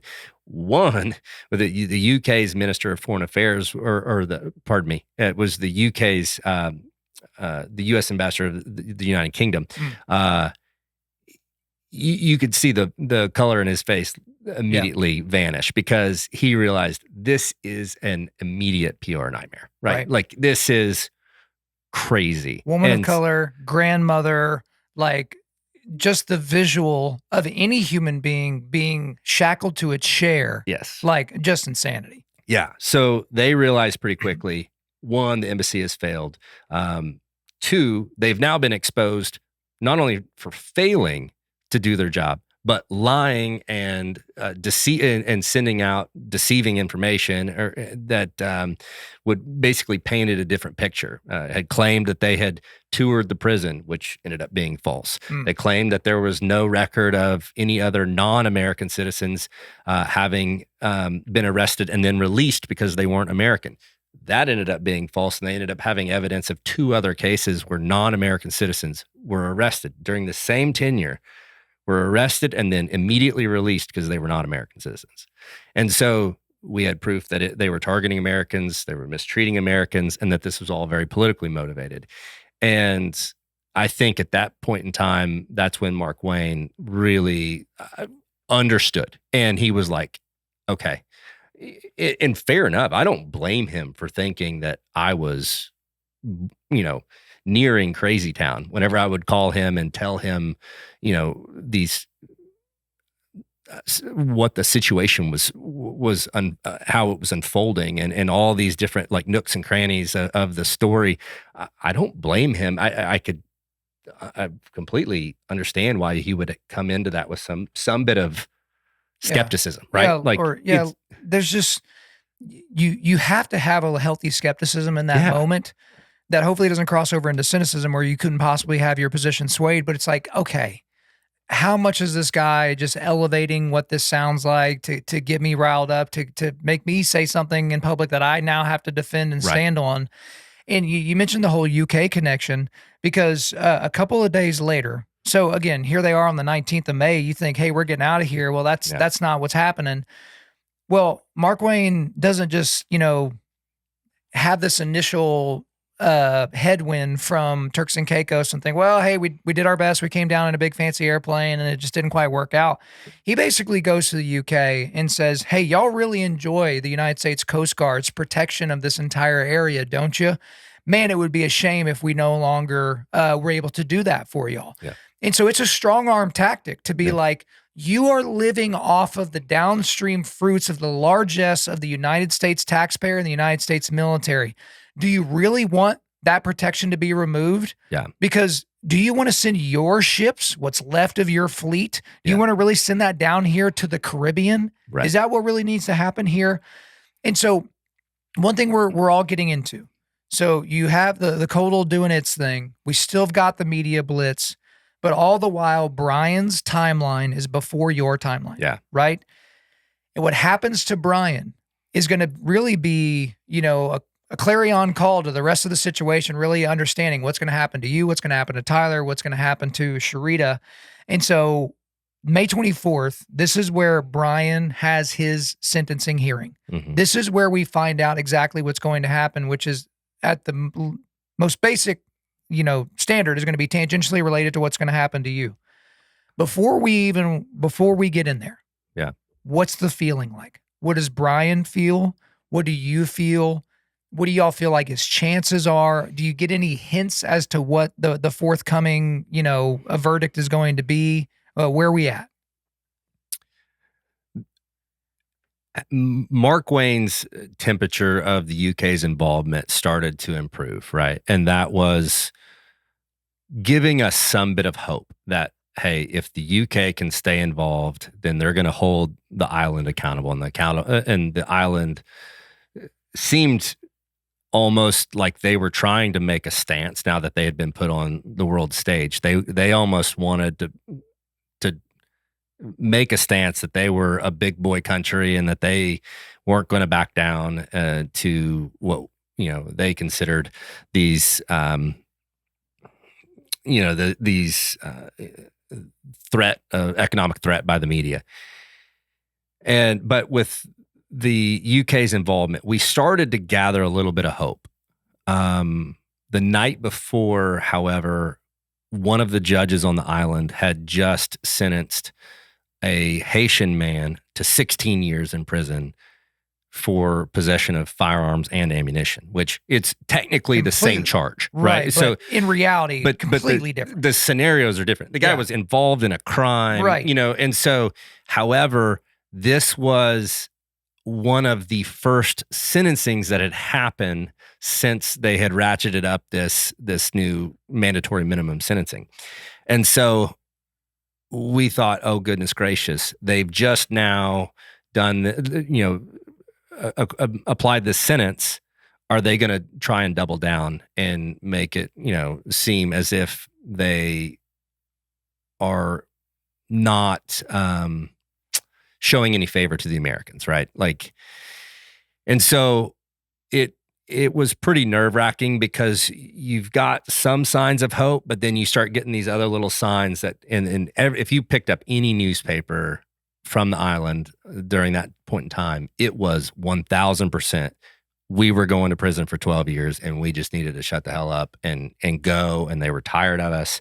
And so the newspapers, the locals, hearing about them talk about it. If you my mom unfortunately would read quite a few comments on social media, and everything was quite damning that we were going to end up still in prison for 12 years despite our best efforts. So it small bits of hope, but other than that, we thought we were going to prison for 12 years. So hey guys, real quick, you may have noticed a lot of companies out there that are advertising and marketing that they're American companies, but guess what, guys? All of their manufacturing and all of their jobs are overseas, right? These companies are manufacturing overseas in order to increase their profit margins, but they're allowing globalism to put America and Americans behind. And I've been wanting to partner with an American company, with really all across the board American companies that prioritize American workers, their families, and keep their word. And guys, I've been working with this company for so long. We're going on, I think, 4 or 5 years now. That's why I want to remind you that we are partnered with Origin. Origin is an apparel company based in Maine, and what do they make? They make, guys, literally the best jiu-jitsu gis on the planet, and they are the only jiu-jitsu gis that are made completely in America with all American products and completely with American hands. And I use the Rift 2.0 and the Nano Pearl gis exclusively now. They also make jeans. That is their best seller. They have very, very awesome stretchy jeans, and they also have work jeans and bootcut jeans. They make amazing hunting and outdoor gear. They offer handmade leather boots to include steel-toe boots. My personal favorites are the Whiskey Maine mock toe boots in a natural wedge sole. I wear those around all the time. And they also make great workout clothes. They have everyday pants and shirts. They're getting more into kind of men's casual stuff. They have indestructible hoodies. They're launching new apparel all the time. It's just an amazing, amazing company. So guys, if you haven't already, you need to check them out and support a company that supports Americans. Try Origin out today by going to originusa.com. That's originusa.com. Use the promo code Undaunted to get 10% off your order. Again, that's originusa.com. Promo code Undaunted to get 10% off your order. So Ryan, I even want to back up just a little bit before we get to Brian's sentencing hearing, because you had mentioned earlier in our discussion about how, hey, if y'all go to the media, it's suicide, but they didn't mean that figuratively. They meant that literally, because it's like there's going to be an incentive on this incredibly violent island to take y'all out, right? And you actually had a circumstance in early May where you felt like there was an actual attempt, or at least testing the waters of an attempt on your life. So take us through that, because you and Brian, like this idea that y'all are just like sitting on the beach, drinking, Mai Tais or, and enjoying, your time and just kind of relaxing, waiting on the U.S. government to swoop in and save you. That wasn't it, right? I mean, Yeah. this was a situation where if your head's not on a swivel, like it could be curtains for you too. And you kind of had a very up close and personal experience with that. Yeah. We were public enemies number 1 and 2, right? And we stuck out like sore thumbs on this island. And anytime we went to a grocery store, you could hear the whispers and see the finger pointing. And it really started coming to a head May 6th, 7th, 8th, 9th. There was a series of bomb threats that kept coming into the airport. Some person out there, I don't know who it was, but someone in the world started calling in bomb threats to the Howard Hamilton Airport there on the island. Ended up shutting down that airport 17 times from bomb threats. Unfortunately for us, every time they called in a bomb threat, they listed my name in the threat until you release Ryan Watson or until you release Brian Hagerich. And so then the local media, the newspaper, and then the government as well started nodding their head along with saying, yeah, it's being constructed. All this is being constructed by Ryan Watson and Brian Hagerich. Like y'all are orchestrating this evil cabal of dorks on the internet that are like, hey, we're going to keep calling in these threats. And so, at first, I'll be honest. I mean, if I'm being completely honest, laying my heart on the table here, the first bomb threat, I'm kind of like, I get what you deserve, it was a threat. There was actually no violence, right? Sure. So it's kind of like, and it seemed as if these were like, nobody was going to truly act upon any of this. And so at first you kind of like chuckle a little bit to yourself and you think, well, you mess around. Well, then they continued and they got more and more descriptive about the bombs and tail numbers. And then they started naming the locations of different schools. And that's when we were like, hey, time out. Yeah. That's, you can't do this. And so we put out a press release, Brian and I do, condemning these threats of violence. And everybody, all the media outlets across the world ran our press statement condemning these threats. The island would not do it. The island refused to do it. And to us, it was pretty clear that they wanted us to be hated. Yeah, they wanted attached to that. Yeah. And so they refused to run our press release statements. Well, then we started getting messages from Ruben, the driver who had put up his car, saying, hey, you guys need to watch out. Like you need to really be on the lookout, because on WhatsApp, which is how all the island communicated with one another, on WhatsApp, on these threads, there were people responding to these bomb threats, saying that you guys are in charge and that somebody needs to step up and do something about it. And they're starting to put a target on your back. It doesn't seem like real life, right? Like you're just like, well, surely that's not going to be the case. However, I believe it was May 10th, I was running to check in. Part of my bail conditions was I had to go check into the jail every day, sign a college ruled notebook paper, Super date efficient. it. Yeah. And sign this notebook paper to show that I was still on the island. Well, I had kind of had this little route that I would typically run. I'd throw my AirPods in and I'm running on a sidewalk and just minding my own business, jamming music, just trying to get an escape from my reality at the moment. And next thing you know, I see a flash out of the corner of my right eye and just instinctively dive to the left. As I'm diving, I feel something catch my foot or my heel, and it spins me in the air. I land looking, spins me 180 degrees. So I land looking the opposite direction that I was running, and realize that was a car that has just now hit me, right? Fortunately for me, the curb was high enough and it kept this little sedan from coming completely over the curb and taking me out. And initially you think, okay, that had to have been somebody that was distracted or not paying attention. Well, the next thing you know, I look up and I see the reverse lights shift into gear and I hear the engine rev and it's coming back at a high rate of speed. This isn't somebody turning around to check on me. And I have this moment of, do I flee? Do I run? I realize pretty quickly I have nowhere to go. The fence next to me is not scalable. And so I, like an idiot, step out into the street as if I'm going to fight a moving car. Yeah. You don't think very clearly when this type of stuff happens. So I step back onto the street, off the curb that has just now protected my life. And then next thing you know, I hear the brakes slam, and then car get thrown back into gear, and it takes off the opposite direction. And what in the world just happened? I look over my shoulder and realize that another car has pulled out onto the street, and that's probably what warded them off and got them to leave. But yeah, at that point, it was, okay, this is serious. People are truly gunning for us, and we have to be very, very careful. We already felt like we were living and hiding, in a large sense. But this was kind of our first like real brush with a serious threat. And it was like, okay, we have to take this serious from now on. So a couple of weeks goes by. There's all this anticipation for May the 24th, where we finally get to Brian's sentencing. Can't imagine what was going through his mind. Obviously, you're directly attached to what's going on. And then we get his actual sentencing.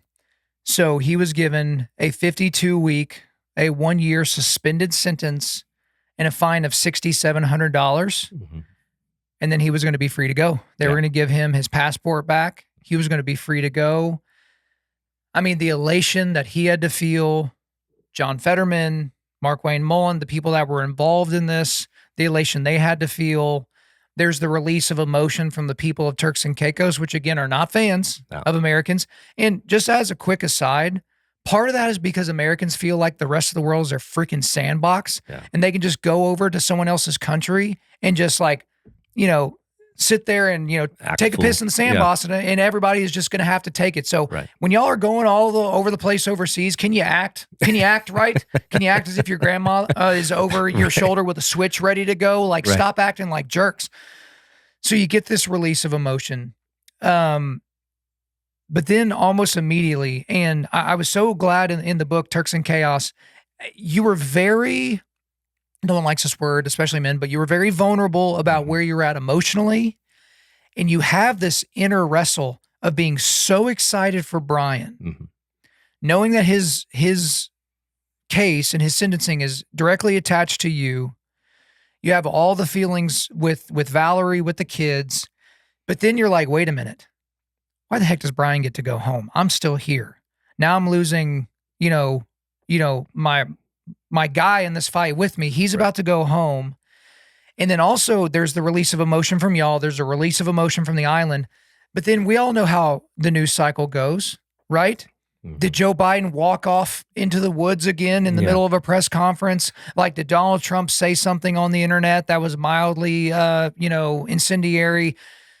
We got the guy released. Yeah. And so there's this idea like, crap, now the focus is not transferring from Brian's case to your case. It could be disappearing. Yeah. And then this whole thing about creating this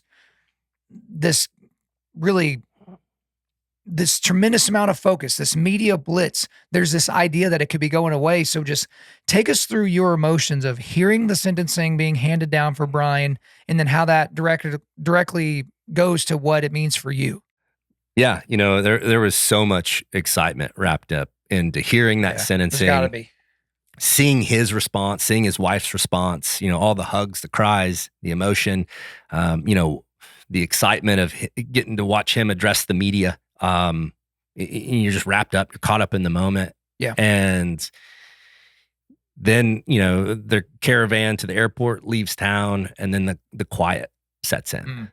And it was the first time that I had felt alone. Oh man. Yeah. In that scenario. And you start to watch the media draw bows, because it was getting replayed over and over across the world of his reunion with his kids and his family. And I'm sitting there watching the media put a bow on this entire story. And I'm, selfishly, and I hate I hated feeling selfishly about it, but you have this thought, what about me? That's right.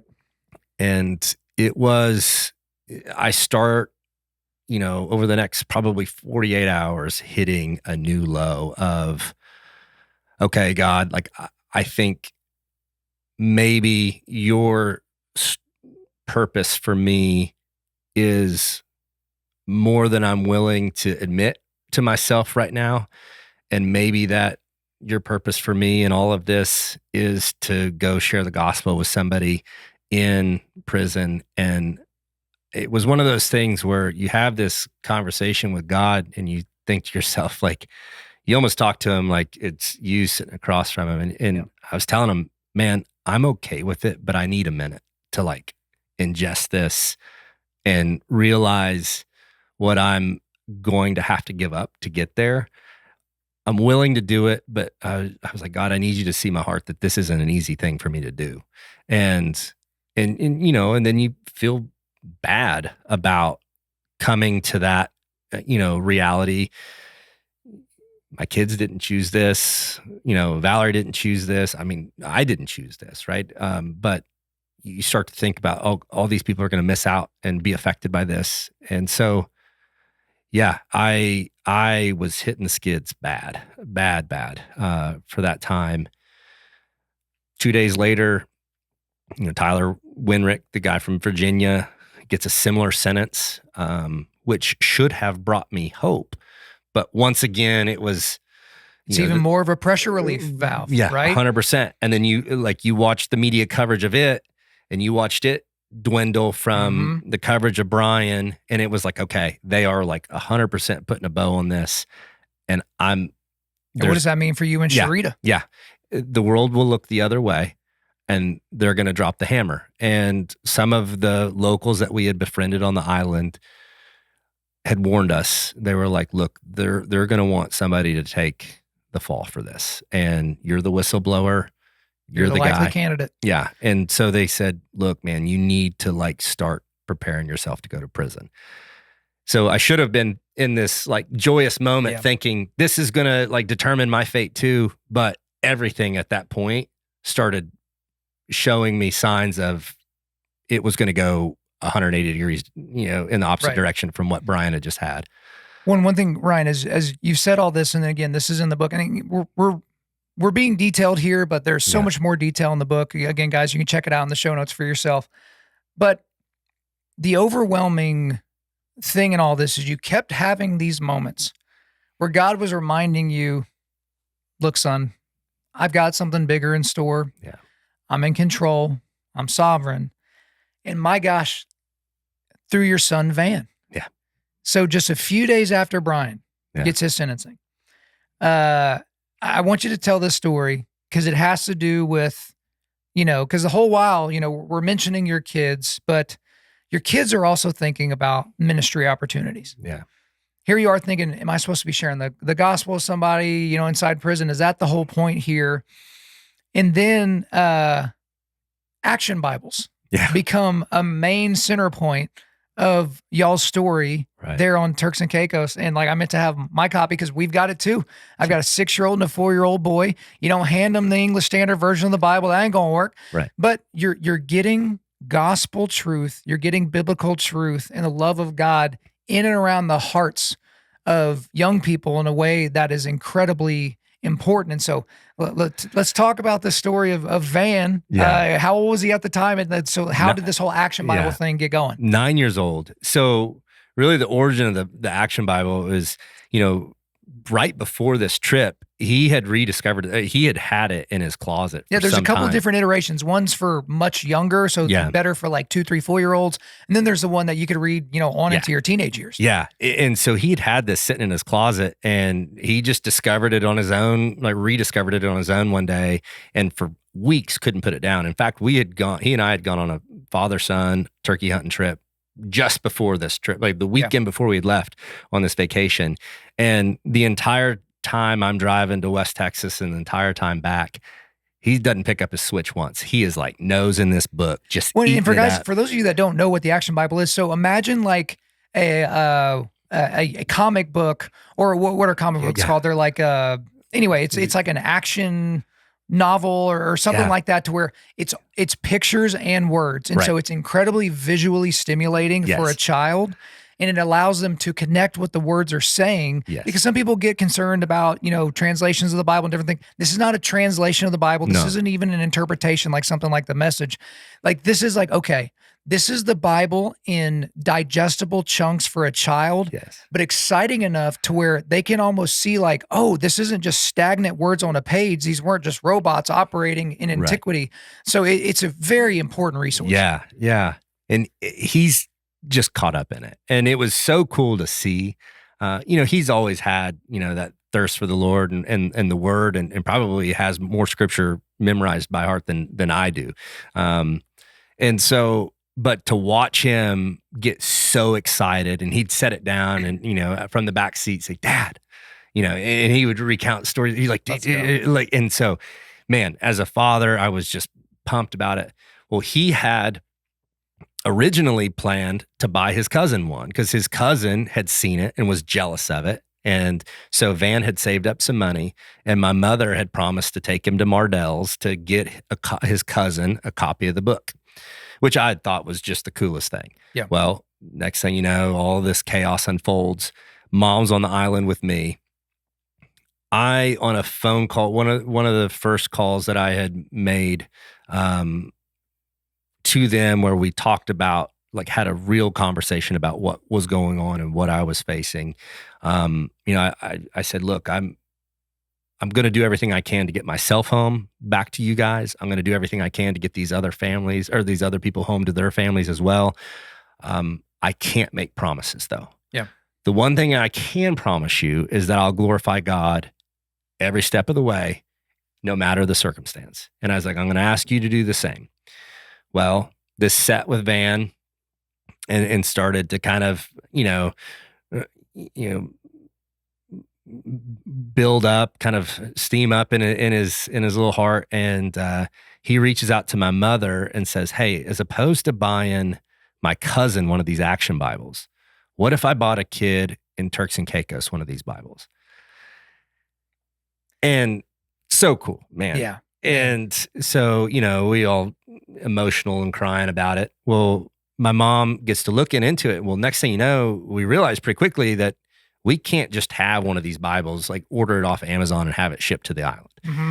And so she says, "Hey, I'm going to have to potentially have a neighbor." There was a neighbor that she had here in Edmond that had a vacation. They were trying to cancel the vacation, to prove a point. A number of people had. They were going to try and cancel their trip to Turks and Caicos. So they couldn't. They were going to lose their deposit. And so, reluctantly, still coming to the island. So my mom says, "Hey, what if I reach out to the neighbor, ask them to throw this in their carry-on luggage? And when they hear the story, it's infectious, right? And next thing you know, the word starts to spread around the neighborhood. And on my mom's Ring doorbell camera, we start to see this stack of action Bibles just start to accumulate. And we're like, holy crap, like, God is working, Yep. And all these action Bibles get brought to the island, which was pretty cool. But at the end of the day, there was some laws against it, and there was taxation and all, import taxes that were supposed to be paid. So we try to just skirt all this, right? We don't want to, get, we're not in a position to be asking their government for any favors. And so, they throw a bunch of these Bibles into their carry-on suitcases, and they bring 40 of these action Bibles down. We had gone to a church. We took a number of copies to the church. They didn't really seem that impressed by it, unfortunately.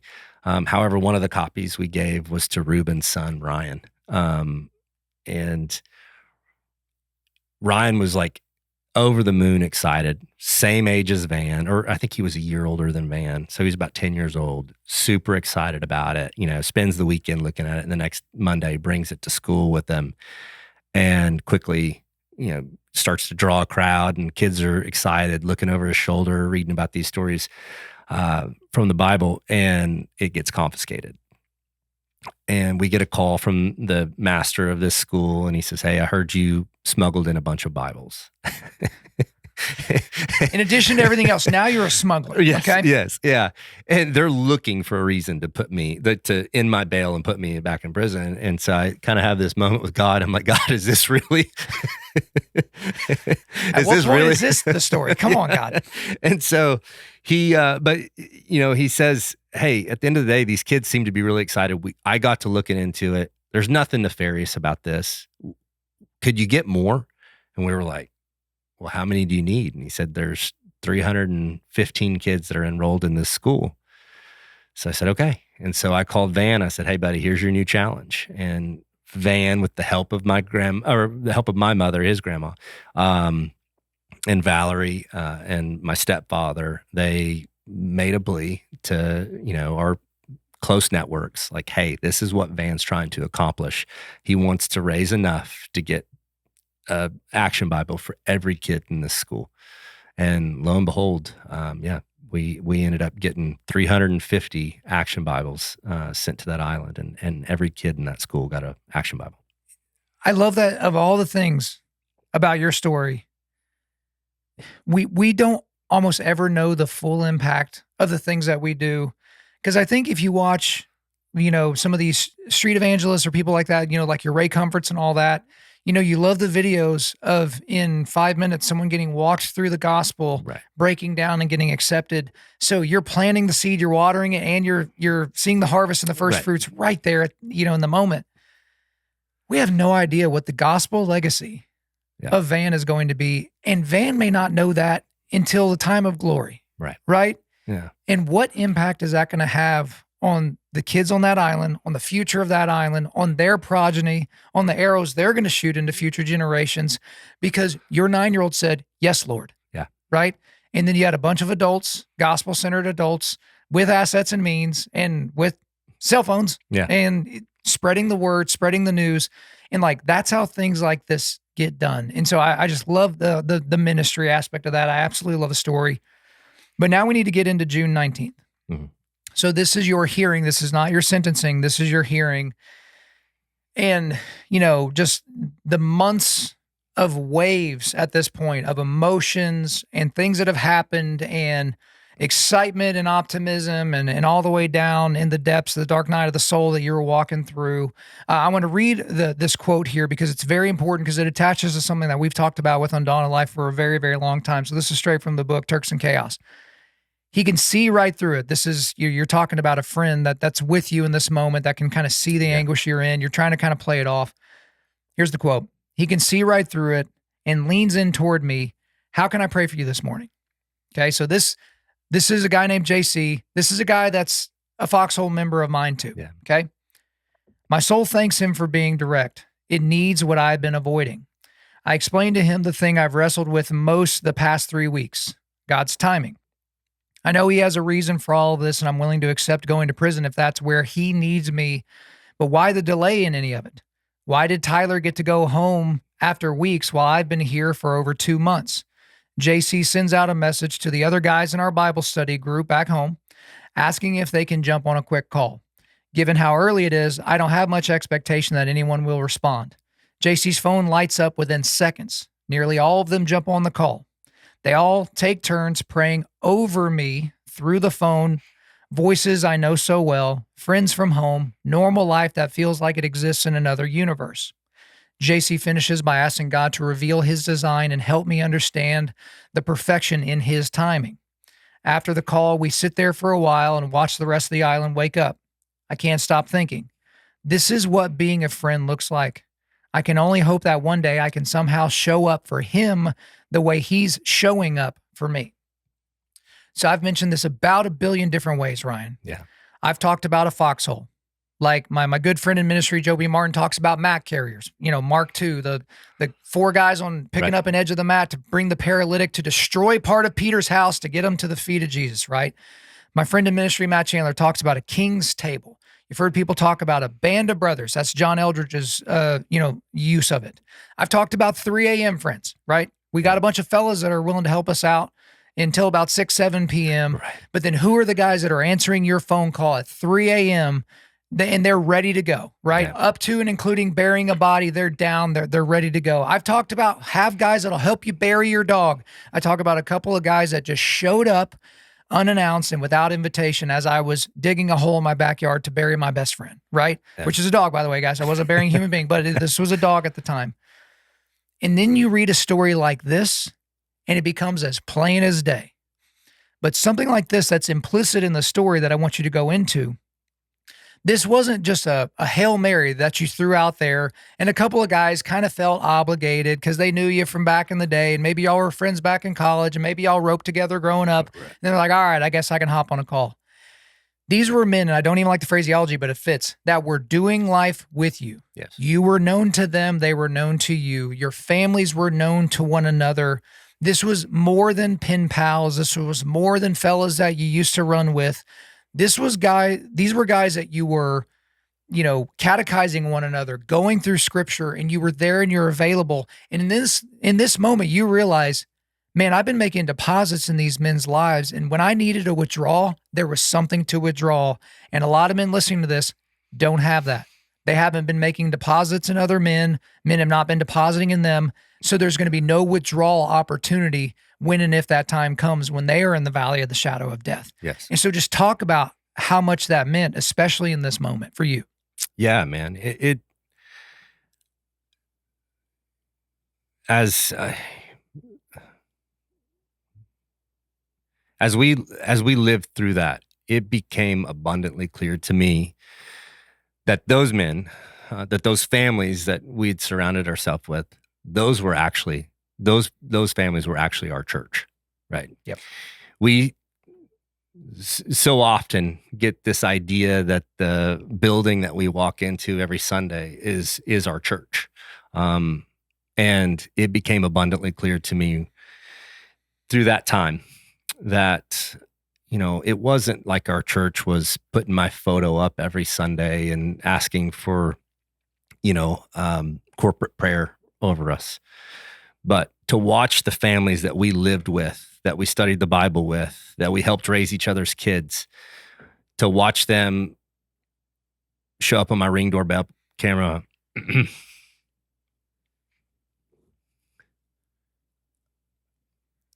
to play catch with my son, to watch them, mow my lawn. I realized then, like, that is the church. And it's like, if you think that you can get that by going into these big buildings every Sunday, no matter how just consistent you are with it, if you're not finding your people and finding the people that you can challenge and the people that will challenge you and pick you up, and staying in the word and holding each other accountable, man, like, you're not getting enough of the church, right? And that became very, very clear to me who the church actually was. And, we could never step into that building a day in our lives again. And if I did Bible study with these people and we went and serviced the community and I would still feel like I was 1000% a church member. Right. And so, yeah, that became extremely clear to me that I was extremely blessed to have those people in my life and those men in my life. Right. Because there's something that we are called to do as men and as husbands and as fathers, that is difficult and it is hard. And you need somebody that is carrying that same cross, that's going through those same challenges, to be vulnerable for. For me to have a friend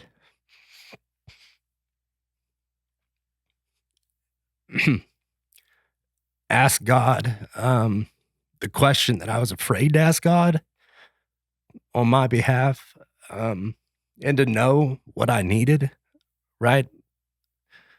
That is That's big, man. That's not something that you get just by growing up with somebody, right? That is not something that you get by having a beer with somebody. That's something that you get by being in the Word with someone, by being honest with someone, by being vulnerable with somebody, so that they know kind of where your blind spots are with your faith. And man, I'm so grateful for that. And that's Mark 2. Do you have them in your life? I love the challenge that when Joby goes, my buddy Joby goes and speaks live, he gets invited to a lot of men's conferences. He'll throw it right in a guy's face. He'll describe what happens in Mark 2, and he says, do you have 4 men that are willing to pick you up and take you to the feet of Jesus? Yeah. You might have 4 men that are willing to pick you up. Yeah. But where are they taking you? Yeah. Are they taking you to the bar? Are they taking you to the casino? Yeah. Are they taking you to the feet of Jesus? And then he's like, okay, you got them? Write their names down. Yeah. And then you see a bunch of blank stares because you see guys realize immediately, I don't have 4. Yeah. I may not have 1. And it's also the concept of what I've talked about as well, having an I'm on my way friend. And I've told this story on the show a lot, but for your edification, you met my son James downstairs when he was 6 weeks old. First baby, right? So we're chimps trying to raise another chimp. What are we doing? Like, why did they let us take this baby home? Well, at 6 weeks old, he's having some intestinal issues. We take him to the doctor. They basically say, hey, look, this seems fine for right now, but if you see this, and this happen, you got to get him back here immediately. It's a dire situation. Well, in the middle of the night, this, and those boxes get checked.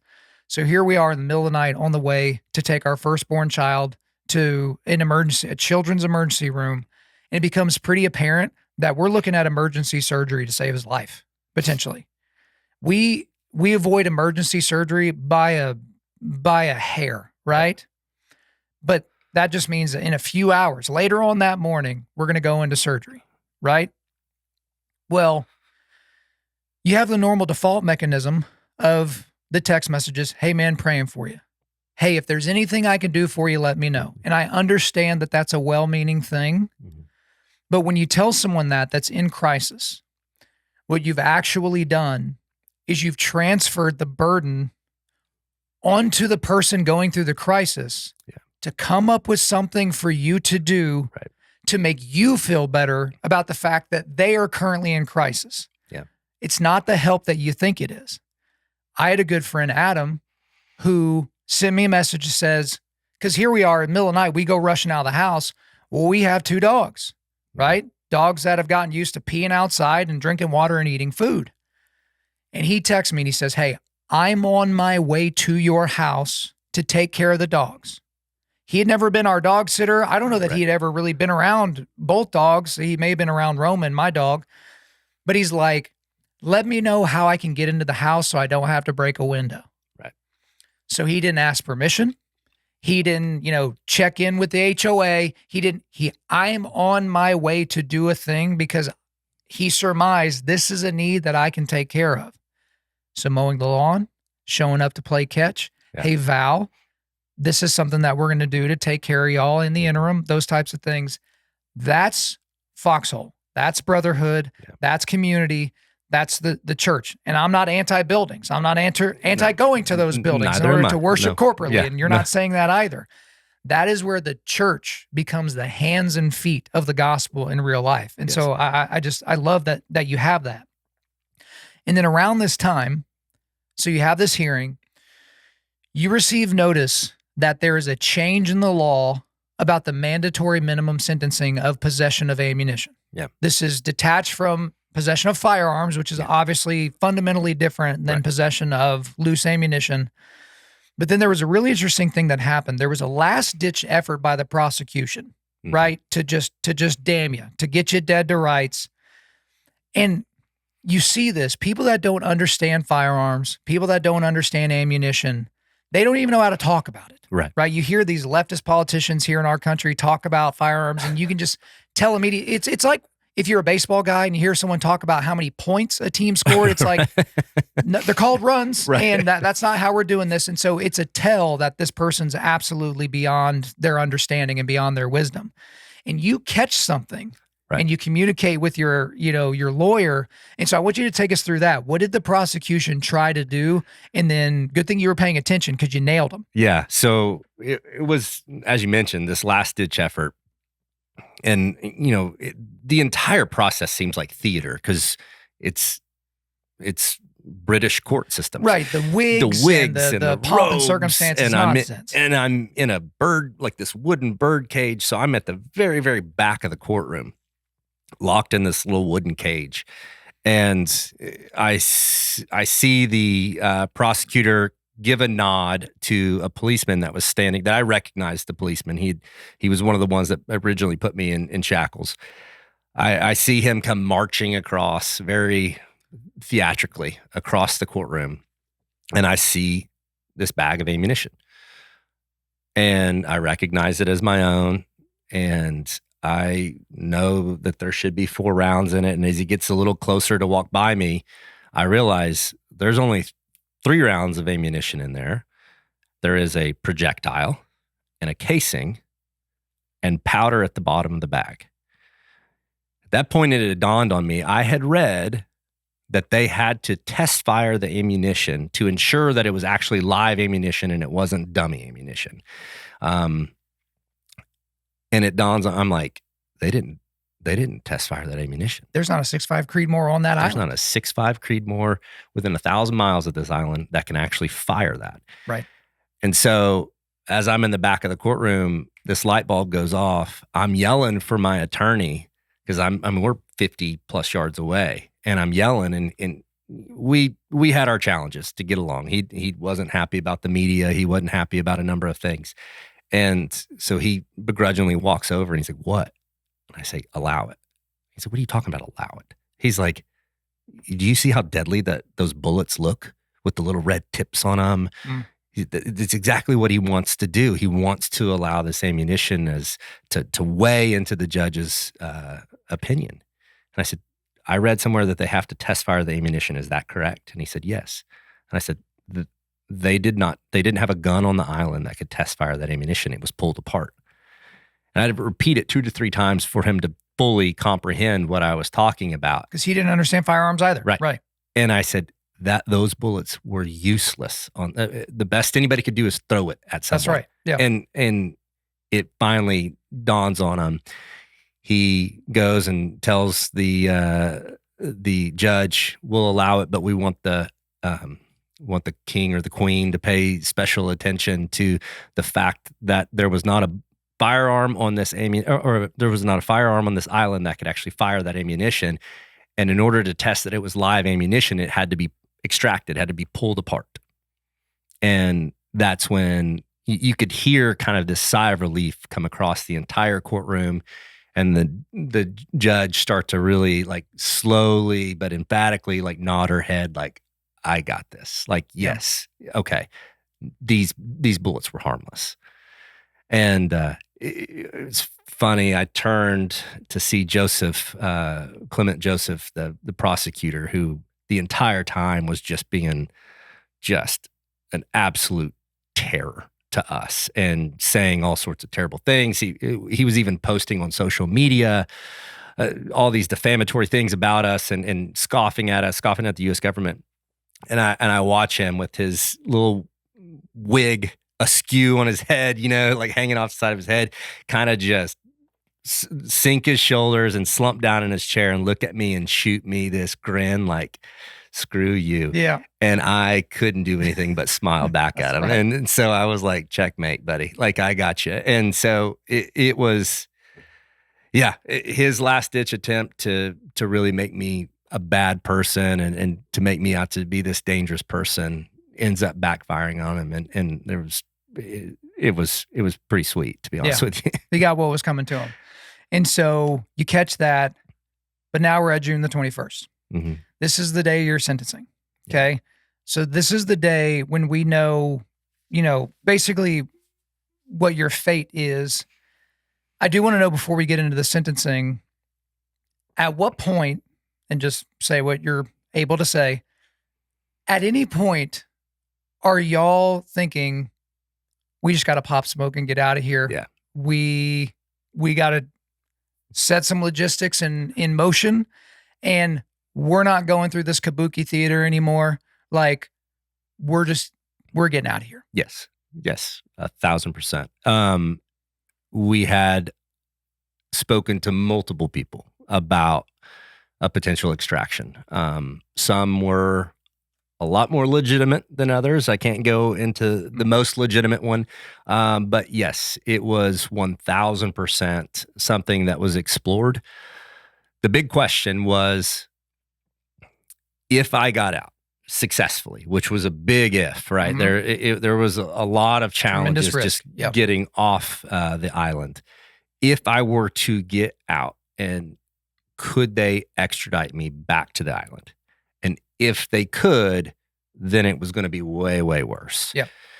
We have an extradition treaty with the island that was set in place in the late 70s, early 80s, I believe. The question was, the gray area was whether or not they could truly extradite me for something that was not seen as a crime in the United States, right? Because it wasn't, this charge wasn't because I had ammunition in an airport. This was just because I merely had possession of ammunition, which is clearly legal to have ammunition in the United States. And with it carrying such a sentence, there was this huge offset in how each country viewed it. So no one could give us clear determination of whether or not this would hold up in fighting extradition. And it was explained to me in grave detail, like, hey, look, you might have a chance to fight extradition. But if you think what you're going through is bad right now, and you think that you've just drained your family's finances by fighting all of this, wait till you fight a legal battle in an international courtroom. One, you will likely have to, even if we can keep you here in the United States, you're likely going to have to spend that time in a federal prison while you fight those charges. And on top of that, we're talking not hundreds of thousands, like millions and millions of dollars in legal fees. And so you start to wonder, okay, if I were to do this, what kind of ramifications is it going to have on my family? And is that truly, am I being selfish in taking that approach? So lots of thought, lots of energy put into planning those things. At one point in time, we were going to rent a jet ski and drive 7 miles out. There was this unknown figure that had told us if we wired him, I think it was $250,000 in cash. Keep in mind, this is all via Signal, right? Like as an encrypted application. We don't have this guy's real name. We have nothing holding him accountable. He was supposed to, there was an island or a little, barely call it an island, a little sandbar essentially, that was 7 miles out that we were going to look at driving a jet ski to. He was going to pick us up in a float plane and fly us back. It seemed so outlandish though. And you start thinking, okay, like, the amount of things that have to go right. 7 miles on a jet ski in the open ocean is a long, it's a long ways.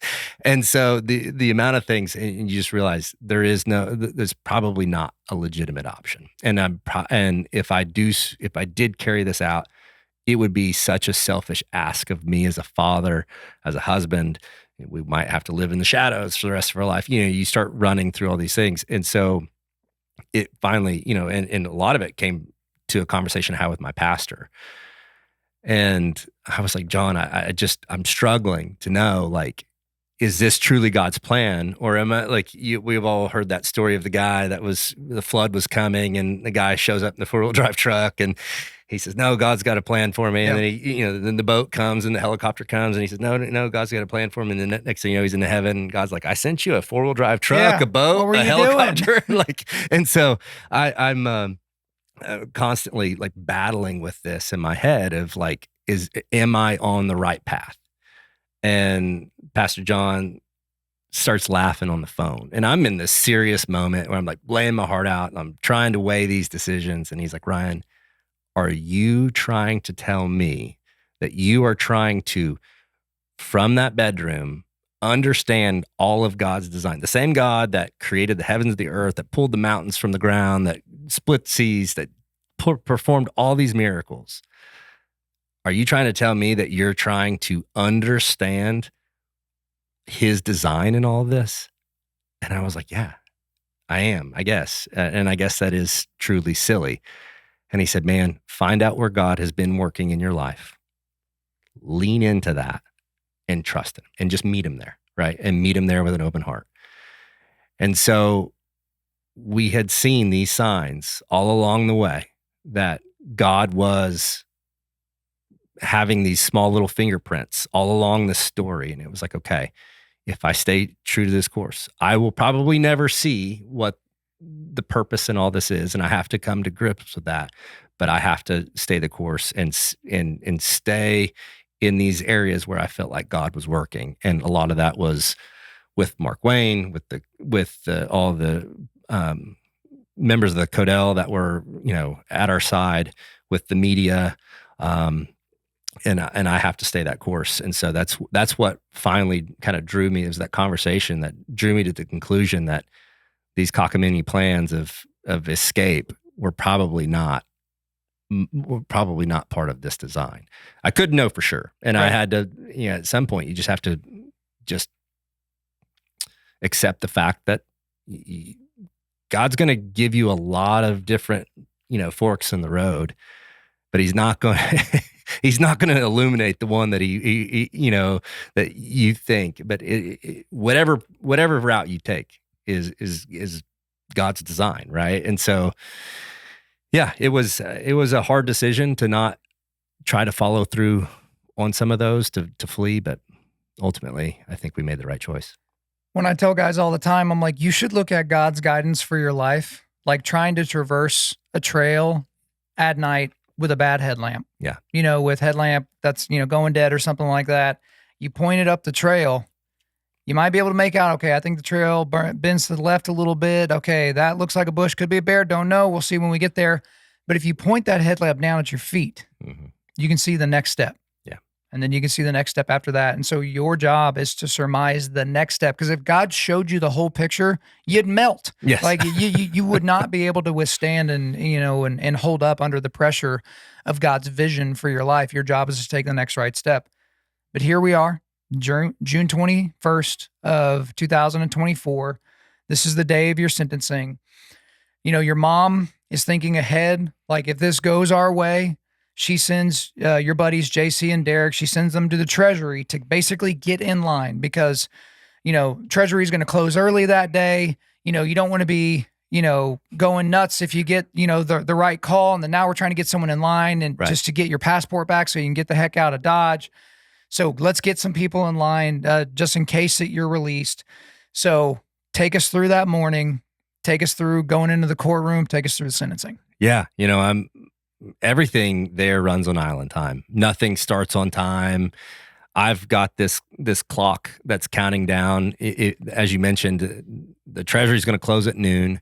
So if my sentencing doesn't come before noon and it's sentencing in my favor, then I'm probably going to spend another week on the island because of what has to take place.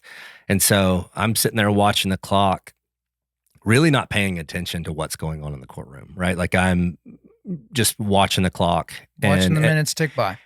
At some point, the judge says, and to which you've pleaded guilty. And that's whenever it dawns on me, my life is like in the throes here. Like, it's on the balance sheet. I've got to start paying attention. Like me worrying about what plane I'm going to get on is trivial. And so it's kind of that sobering moment. I start to pay attention to what she's talking about, and she starts, very slowly walking through all the circumstances of my case.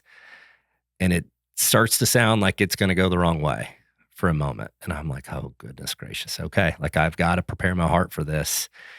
And then she starts talking about some exceptional circumstances that are applying to my case. And she starts reading off the the letters that were sent on my behalf of all the character witnesses. And one, you're sitting there feeling like you're at your own funeral, listening to these eulogies, right? And you kind of have this, like, you start swimming through these like really murky, muddy waters of like all these emotions that you're feeling. Um, the most painful though is hearing a psychologist report on my daughter in terms of what type of trauma has already, what type of effects the trauma has already shown in my daughter's behavior and other things that she'd been dealing with, and start to feel guilt and shame and all the emotions. And long pause, and she finally says, in consideration of all these things, I'm going to extend I'm going to extend a suspended sentence. And heart immediately like starts to beat again, and look back at my family, and they are like all in tears. Everybody's, tears are already flowing out of my eyes. Everybody's trying to cheer silently.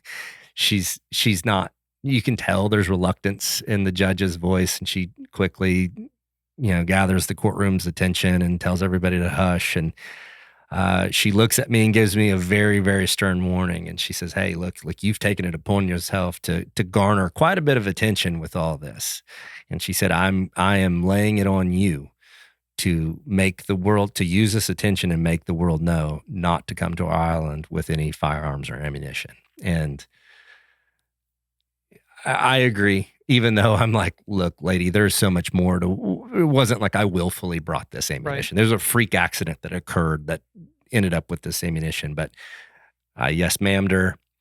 We get out of the courtroom, and next thing you know, it's just a series of events, right? Like they have to slowly handwrite all the court documents. Nothing is printed. It's wild to me. They have to handwrite all these court documents, and we're watching this slow, painful process.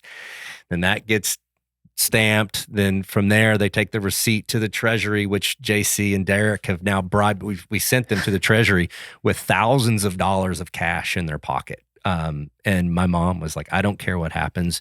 You be at the front of that line when the car pulls up with the receipt for you to pay it." And so JC got about 3 people deep, and then this guy was not going to give up his place in line.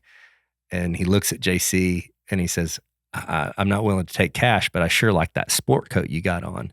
Well, it was a sport coat that I had given JC that I'd outgrown. And he was like hell, I'm not giving this sport coat up. So JC ends up just throwing $100 bills in this guy's hand, finally gets in front of him. And sure enough, my stepfather walks up. And I mean, literally the timing of it had to be like perfect in everything in order for me to get that back, get that signed back to the courthouse, get that signed off on in order to get my passport back, get my passport. And then it's a flurry to get to the airport and get off of that island as soon as possible. But you do. I do. You get to the airport, you get on the airplane, you fly home, you land in Oklahoma, and you've got a lot of people there to receive you, but you got Valerie and the kids. Yeah. Take us through that. Yeah. It's funny. I got nervous. I know that my kids have been through hell and back over this last 70 days. And it's my fault. I mean, ultimately, whether or not, like, there was no intention for me to have those ammunition. Like I said, it was a freak accident. But at the end of the day, it rests on my shoulders that the trauma that they've experienced, the hate that they've probably had to see online or in a supermarket, which there was plenty of it. That was on me, right? And as much as I was excited to see them, there was this like fear, these nerves that I had to see them again.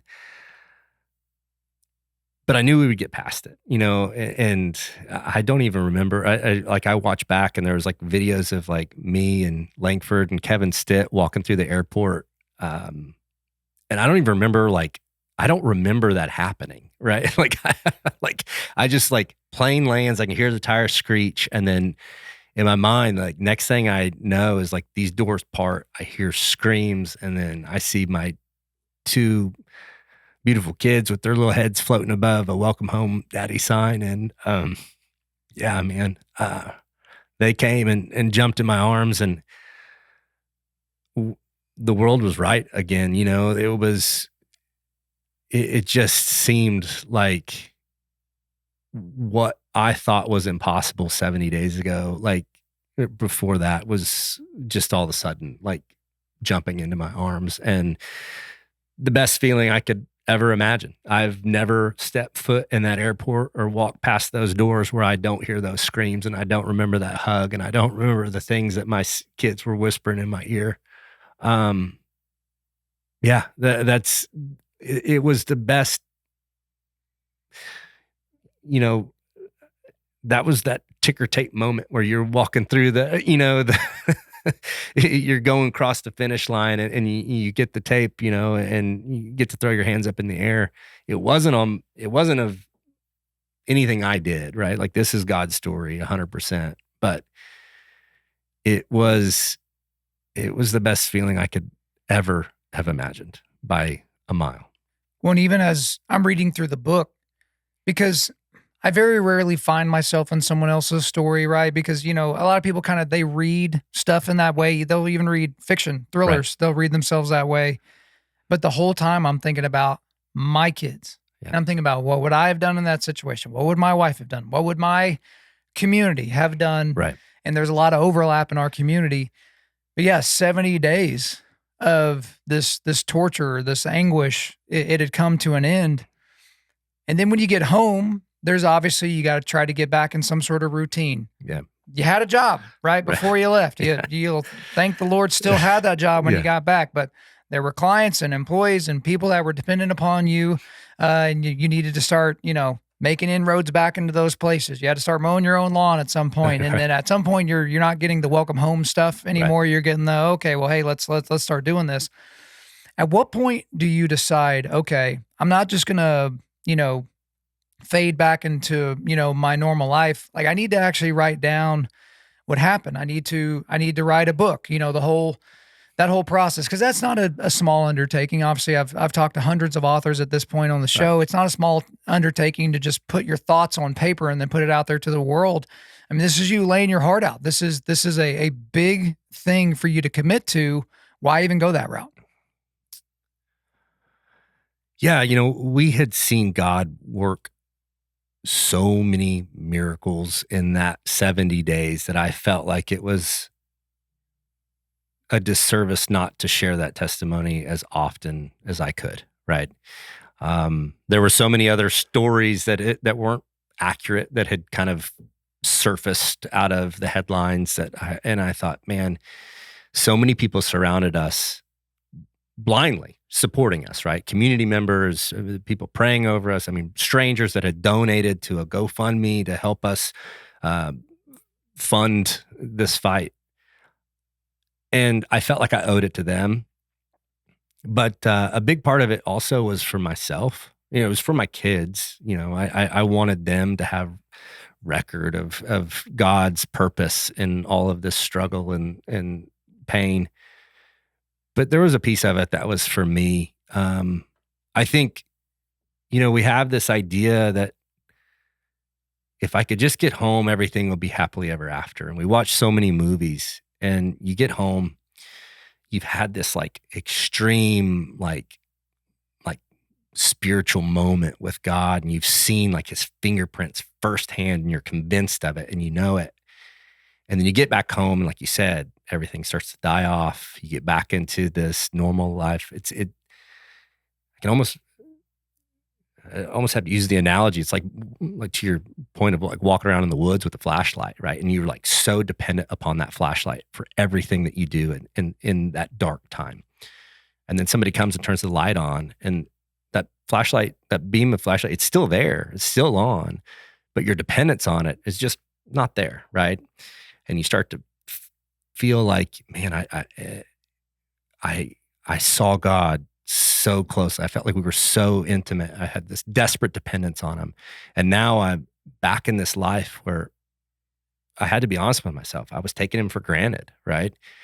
And so by writing this was one, to share my testimony with the world. Two was to make sure that my kids always had documentation of this. But three was to remind myself that I saw God work in a big, big way. My reluctance to write it, though, was I didn't want this to be a prosperity gospel.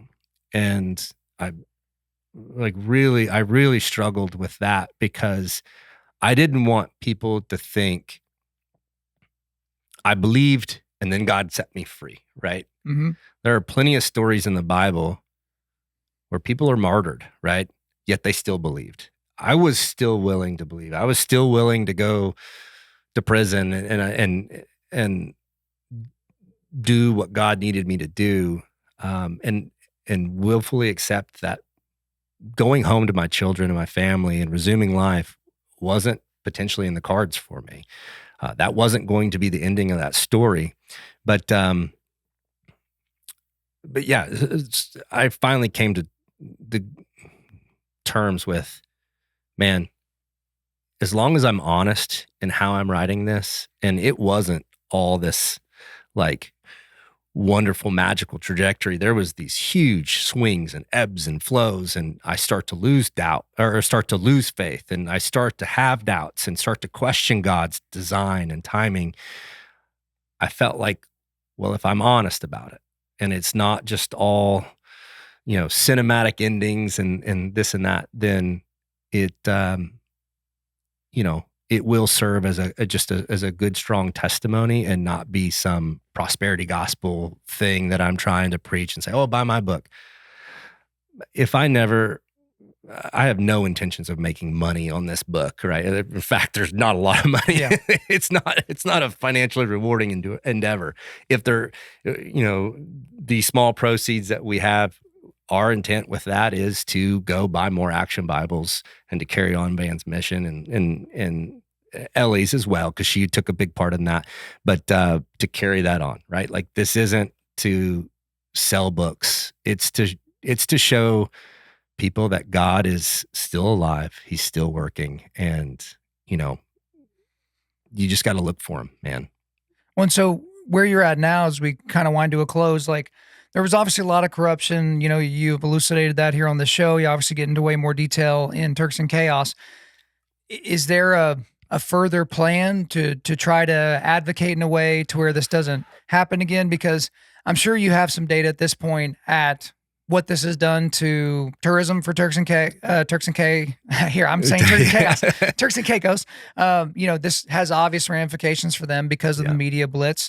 Like, and again, I don't know that I would find myself on many beaches in my life anyway, just for preference. But now, like, in my mind, I'm like, I'm not going to go there. Right. 30 years from now, I wouldn't consider going there, just because it's like, it's become almost like radioactive in my brain. And so what does it look like now in terms of, okay, we got the book out there, but are you trying to do anything else in this space? Yeah. So we've actually helped since we got Shrita home. I came June 21st. Shrita came home in July. Since we got Shrita home, we've actually helped 4 other families who were in the same exact situation on the same island, right? Loose ammunition in luggage. We've helped 4 other families get home and navigate the legal process, kind of make threats. There was one, the most recent one, actually, Markwayne was the one that called to tip me off that it was going on. And it was a pilot who had flown to the island. He was an executive pilot, flown to the island to drop some executives off, and was turning his jet around, doing his pre-check list.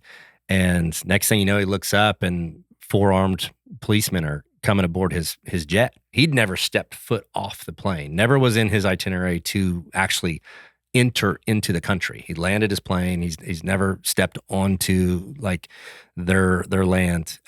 They drag him off the plane. They start doing a search of his jet, and in the cockpit is a magazine that has ammunition, no firearm, a magazine with ammunition. And next thing you know, they're once again trying to say, well, there's a 12-year. Now they couldn't say there's a 12-year minimum mandatory sentence, but they could say, well, you can serve up to 12 years in prison for this, right? And so they were still trying to kind of make a point to Americans at that point.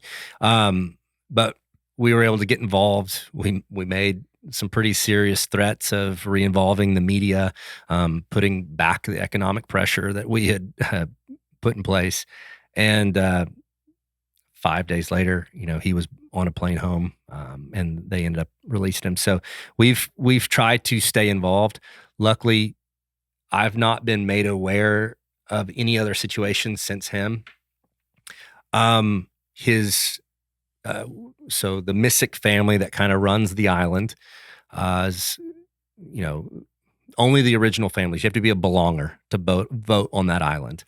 And basically a belonger, like if you peel back all the layers, and it's very ambiguously written, basically you have to be one of the original families to vote on this island. Well, there's a handful of original families. The biggest family is the Missick family. Charles Missick is the current premier, like their president. Before Charles was Michael. Michael was his younger brother. Michael was in charge from 03 to 09. In 09, the UK came in and disbanded the government because of massive corruption that they knew was going on. Well, Michael flees to Brazil. He's extradited back to the island shortly thereafter. Given bail. I mean, he extorted millions of dollars. There's a lot of rape allegations that were against Michael. There were some bad things that were going on. It was clear corruption. And so from 09 to 2026, he'd been walking around on the island scot-free. Older brother's back in charge now. Family's got control of the island. And he's doesn't have a care in the world. Well, the UK, I believe it was in late April, early May, finally forced the island's hand and said, no, you are going to try him for this corruption, for which he was found guilty. And he is supposed to be sentenced in June of this year. So there is potentially some slow moving involvement that is coming with that island. There's they hired a third party company to come in and review how they even hold their election process. And they found, hey, this is wildly like not equitable for everybody on this island.